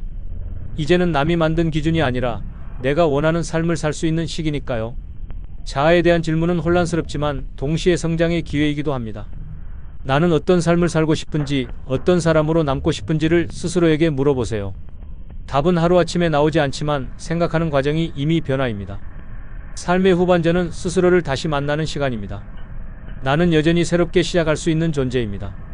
나는 누구인가라는 질문이 혼란이 아닌 방향이 될 수 있습니다. 수십 년을 함께한 배우자가 세상을 떠나면 삶 전체가 바뀝니다. 그 사람과 나눈 대화, 습관, 식사, 웃음이 모두 사라지는 거죠. 아침에 눈을 떴을 때 옆자리가 비어있다는 사실이 가장 먼저 느껴집니다. 말없이 앉아있던 저녁 식탁이 갑자기 너무 커 보입니다. 서로를 위해 내주던 시간과 마음이 갈 곳을 잃게 됩니다. 남겨진 사람은 갑자기 큰 구멍이 뚫린 듯한 감정을 느낍니다. 그 사람 없이는 아무 일도 손에 잡히지 않을 때가 많습니다. 심지어 평소에 하지 않던 일조차 괜히 하게 됩니다. 외롭고 쓸쓸하다는 말로는 설명이 안 되는 깊은 감정이 밀려옵니다. 아무에게도 말할 수 없는 상실감이 마음을 짓누르게 됩니다. 이럴 때일수록 감정을 숨기지 않는 게 중요합니다. 억지로 밝은 척하기보다 슬플 땐 충분히 슬퍼하는 게 치유의 시작입니다. 감정을 억누르다 보면 우울감이 더 깊어질 수 있습니다. 때로는 눈물 흘릴 수 있는 시간이 더 필요한 법입니다. 가족이나 지인과 마음을 나누는 것도 큰 도움이 됩니다. 그 사람의 사진을 보며 추억을 꺼내보는 것도 위로가 될 수 있습니다. 상실의 아픔은 없앨 수 없지만 조금씩 익숙해질 수는 있습니다. 함께한 시간만큼 그리움도 깊지만 동시에 감사한 기억도 함께 남습니다. 혼자가 된 삶을 살아내야 한다는 건 슬프지만 그 사람을 기억하며 사는 것이기도 합니다. 빈자리는 공백이 아니라 내가 품고 가는 따뜻한 추억의 자리입니다. 감정적인 외로움만큼 현실적인 문제도 갑자기 커지게 됩니다. 두 사람이 함께하던 일들을 혼자서 다 감당해야 하기 때문입니다. 생활비 관리, 병원 예약, 청소, 장보기 같은 일이 모두 나 혼자 몫이 됩니다. 특히 배우자가 집안일이나 금융관리를 맡았던 경우 혼란이 더 큽니다. 어떤 서류가 어디 있는지도 몰라서 당황하는 일이 많아집니다. 갑자기 고장난 가전제품 하나도 누구에게 부탁해야 할지 몰라서 고민하게 됩니다. 자녀가 있다 하더라도 항상 곁에 있어주지는 못합니다. 결국 혼자서 결정을 내려야 하는 상황이 자주 생기게 됩니다. 정신적으로 충격을 받은 상태에서 여러 문제를 처리하는 건 쉽지 않습니다. 이런 현실이 반복되면 무력감이 커지고 삶의 의욕도 줄어듭니다. 그래서 배우자가 있을 때부터 서로의 일을 나눠서 알고 있어야 합니다. 중요한 정보는 함께 공유하고 정리해두는 습관이 필요합니다. 유언이나 재산 분배 같은 민감한 이야기도 조심스럽게 나눠보는 게 좋습니다. 배우자가 갑자기 떠났을 때를 가정해보는 것도 나쁜 일이 아닙니다. 실제로 미리 대비한 사람과 그렇지 않은 사람의 차이는 아주 큽니다. 적절한 준비는 슬픔 속에서도 삶을 유지할 수 있게 도와줍니다. 모든 걸 완벽하게 하지 않더라도 최소한의 정보만 알고 있어도 큰 도움이 됩니다. 나중에 혼자가 되었을 때 덜 당황하고 덜 힘들 수 있도록 하는 준비입니다. 배우자의 부재는 감정뿐 아니라 현실적인 삶의 문제이기도 합니다. 슬픔은 피할 수 없지만 혼란은 줄일 수 있습니다. 누군가를 잃는 슬픔은 마음을 깊이 흔들어 놓습니다. 특히 수십 년을 함께한 사람이라면 그 충격은 상상 이상입니다. 어떤 사람은 슬픔에서 빠르게 벗어나기도 하지만 그렇지 않은 경우가 더 많습니다. 시간이 지나도 여전히 허전하고 삶의 의미가 없어진 것처럼 느껴집니다. 밥을 먹는 것도 잠을 자는 것도 의미가 없게 느껴지는 순간들이 있습니다. 그런 상태가 오래되면 심리적으로도 위험한 상황이 됩니다. 우울증이나 무기력증으로 이어질 수 있고 심하면 건강까지 악화될 수 있습니다. 특히 대화 상대가 없는 혼자 사는 노인의 경우 위험은 더 큽니다. 주변 사람들이 슬픔을 쉽게 넘기지 말고 계속 관심을 가져주는 게 중요합니다. 상담센터나 지역 복지관을 통해 정서적 지원을 받는 것도 좋은 방법입니다. 혼자 견디는 것보다 누군가와 감정을 나누는 것이 훨씬 회복에 도움이 됩니다. 처음엔 억지로라도 나가서 사람들과 만나보는 게 필요합니다. 이야기를 나누고 감정을 말로 표현하는 것만으로도 큰 위안이 됩니다. 슬픔은 사라지지 않지만 나눌수록 가벼워질 수 있습니다. 시간이 지나면서 다시 웃을 수 있는 날이 올 수 있다는 희망을 가져야 합니다. 그 사람이 바라던 내 모습은 아마도 무너지는 모습이 아니라 살아가는 모습일 겁니다. 고인을 위한 가장 큰 예의는 남은 사람이 잘 살아가는 것입니다. 기억은 가슴에 담고 삶은 계속 이어나가야 합니다. 천천히 걸어가더라도 멈추지 않는 것이 중요합니다. 다시 웃는 그날까지 나를 지켜내는 것이 가장 큰 용기입니다. 죽음은 누구에게나 언젠가 찾아오는 일입니다. 그런데 많은 사람들이 준비 없이 그날을 맞이합니다. 유언장이 없고 재산 정리가 안 되어 있으면 남은 가족들이 큰 혼란에 빠집니다. 상속 문제가 꼬이게 되면 형제 간에도 갈등이 생기기 쉽습니다. 실제로 장례 직후부터 재산 문제로 얼굴을 붉히는 경우가 많습니다. 그 과정에서 평생의 가족관계가 틀어지기도 합니다. 당사자는 세상을 떠났지만 남은 사람들은 끝없는 분쟁 속에 살아가야 합니다. 이런 상황은 충분히 미리 막을 수 있습니다. 유언장을 작성해두고 중요한 서류나 자산 목록을 정리해두는 것만으로도 도움이 됩니다. 공증을 받아두면 법적으로도 더 확실하게 보호받을 수 있습니다. 상속 재산이 많지 않더라도 정리는 필요합니다. 빚이나 세금 문제도 누군가는 책임져야 하기 때문입니다. 본인의 의사를 가족에게 미리 이야기하는 것도 중요합니다. 장례 방식이나 묘지에 대한 의견도 남겨두면 자녀들이 갈등하지 않습니다. 갑작스러운 죽음 앞에 남겨진 가족은 판단을 내리기 어렵습니다. 그래서 살아있을 때 미리 정리하는 것이 배려입니다. 자녀가 혼란에 빠지지 않게 돕는 마지막 사랑이 될 수 있습니다. 죽음은 준비하지 않아도 오는 일이지만 준비하면 남겨진 이들이 훨씬 편해집니다. 삶을 정리하는 것은 끝이 아니라 남을 위한 시작입니다. 준비된 죽음은 혼란보다 평안을 남깁니다. 죽음은 당사자에게서 끝나지 않습니다. 그 이후의 모든 절차는 남겨진 가족의 몫이 됩니다. 장례 절차부터 시작해서 각종 서류 정리, 세금 처리까지 처리할 일이 많습니다. 특히 사망신고나 금융계좌 해지 같은 절차는 복잡하고 시간이 많이 걸립니다. 당장 장례 비용만 해도 수백만 원이 드는 경우가 많습니다. 가족 중 누가 책임지고 처리할 것인지도 문제입니다. 평소에 말이 없었던 가족일수록 누가 나서야 할지 결정하기가 어렵습니다. 은행, 보험, 부동산 등 여러 기관에 연락해야 하는 상황도 많습니다. 이런 과정을 경험해 본 사람은 한 사람의 삶을 정리하는 게 이렇게 힘든 일이었나 하고 놀라게 됩니다. 슬픔에 빠진 가족에게 이런 부담은 너무 가혹한 일이 될 수 있습니다. 그래서 당사자가 살아있을 때 어느 정도 준비를 해두는 것이 가장 현명합니다. 장례 방식, 소지품 정리, 금융계좌 현황 등은 간단한 메모라도 도움이 됩니다. 중요한 연락처를 적어두는 것만으로도 자녀는 큰 도움을 받습니다. 보험이나 연금 수령 방법도 정리해두면 처리 속도가 훨씬 빨라집니다. 아무것도 남기지 않으면 가족들은 갈피를 잡기 어렵습니다. 특히 외동자녀나 멀리 사는 자녀에게 모든 부담이 몰릴 수도 있습니다. 살아있을 때 나 없을 때를 위한 메모 하나가 가족을 살릴 수 있습니다. 이는 사랑하는 사람에게 남기는 마지막 배려입니다. 삶을 마무리하는 일까지 스스로 책임지는 모습은 존경받을 일입니다. 남은 가족에게 짐이 아니라 힘이 되어주는 삶의 마무리를 생각해 봐야 합니다. 많은 사람들이 죽음은 운명이라고 생각하고 준비하지 않습니다. 하지만 죽음도 삶의 일부이기 때문에 준비가 필요합니다. 어떻게 떠날 것인지, 무엇을 남길 것인지 생각해 보는 시간은 소중합니다. 준비된 죽음은 삶을 더 의미 있게 만들어줍니다. 내 삶의 끝을 어떻게 맞이할지를 스스로 정할 수 있다면 훨씬 평온해집니다. 예를 들어 연명치료를 받을지 말지에 대한 의사결정도 필요합니다. 요양시설에 들어갈 계획이 있다면 미리 알아보고 신청해 두는 것이 좋습니다. 죽음을 준비한다고 해서 우울하거나 어두운 일은 아닙니다. 오히려 내 삶을 돌아보고 정리하는 기회가 될 수 있습니다. 죽음이라는 주제를 멀리할수록 나중엔 더 큰 혼란이 찾아옵니다. 가까운 사람들과도 이런 이야기를 자연스럽게 나눌 수 있어야 합니다. 자녀에게도 내 바람을 솔직하게 전해보는 것이 좋습니다. 죽음에 대한 준비는 삶을 더 건강하고 가치 있게 살아가게 합니다. 재산 정리뿐 아니라 내가 소중하게 여긴 가치나 생각도 남겨줄 수 있습니다. 영상이나 편지로 내 이야기를 남겨두는 것도 하나의 방법입니다. 죽음을 맞이할 준비가 되어 있다는 건 삶에 대한 자신감이기도 합니다. 정리되지 않은 삶은 떠난 뒤에도 걱정을 남기지만 준비된 삶은 평안을 남깁니다. 지금부터라도 차근차근 준비한다면 전혀 늦지 않았습니다. 죽음을 준비한다는 건 결국 더 잘 살기 위한 준비입니다. 마지막까지 나답게 살아가기 위한 가장 멋진 선택이 될 수 있습니다. 오늘 영상에서는 연금도, 집도, 자식도 전부 갖췄는데도 불구하고 60대 이후에 마주하게 되는 6가지 현실을 함께 살펴봤습니다. 인간관계가 끊기고 건강이 무너지며 경제적으로도 예상하지 못한 문제들이 생긴다는 것, 또 내 정체성이 흔들리고 사랑하는 사람을 떠나보내는 외로움도 겪게 된다는 것, 마지막으로 죽음을 제대로 준비하지 않으면 남은 가족들에게 혼란만 남길 수 있다는 것까지요. 들어보시니 어떠셨나요? 혹시 지금 이 중에서 나도 이미 겪고 있다고 느끼신 분도 계실 겁니다. 아직 겪지 않으셨다면 다행이고 지금 이 영상을 통해 미리 준비할 수 있다면 더할 나위 없이 좋습니다. 가장 중요한 건 지금부터라도 조금씩 대비하는 겁니다.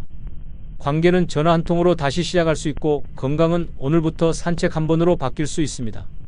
경제적인 준비는 숫자가 아니라 마음가짐에서 시작됩니다. 정체성은 나를 알아가는 작은 시도들로 회복할 수 있고요. 배우자와의 시간을 더 소중히 여기고 떠나보낸 후엔 그 사람을 기억하는 법도 배워야 합니다. 그리고 언젠가는 마주할 마지막 순간까지 준비된 자세로 삶을 마무리할 수 있어야 하겠죠. 인생의 후반전 절대 외롭게 또는 후회 속에서 보내지 않으셨으면 좋겠습니다. 오늘 영상이 조금이라도 도움이 되셨다면 좋아요와 구독 버튼 눌러주시고요. 혹시 공감되셨던 부분이 있다면 아래 댓글로 나눠주시면 좋겠습니다. 나는 이 중에서 이 부분이 제일 와닿았다. 지금 이렇게 준비하고 있다 하는 이야기들 함께 나누고 싶습니다. 이미 잘 실천하고 계신 분들의 지혜도 댓글로 들려주시면 많은 분들께 큰 도움이 될 거예요. 이 영상이 누군가에게는 큰 전환점이 될 수도 있습니다. 주변 가족이나 지인에게도 이 영상 꼭 공유해주세요. 지금부터라도 늦지 않았습니다. 오늘 하루 나를 위한 작은 준비 하나 시작해 보시길 바랍니다. 모두가 따뜻하고 건강한 노후를 살아가시길 응원합니다.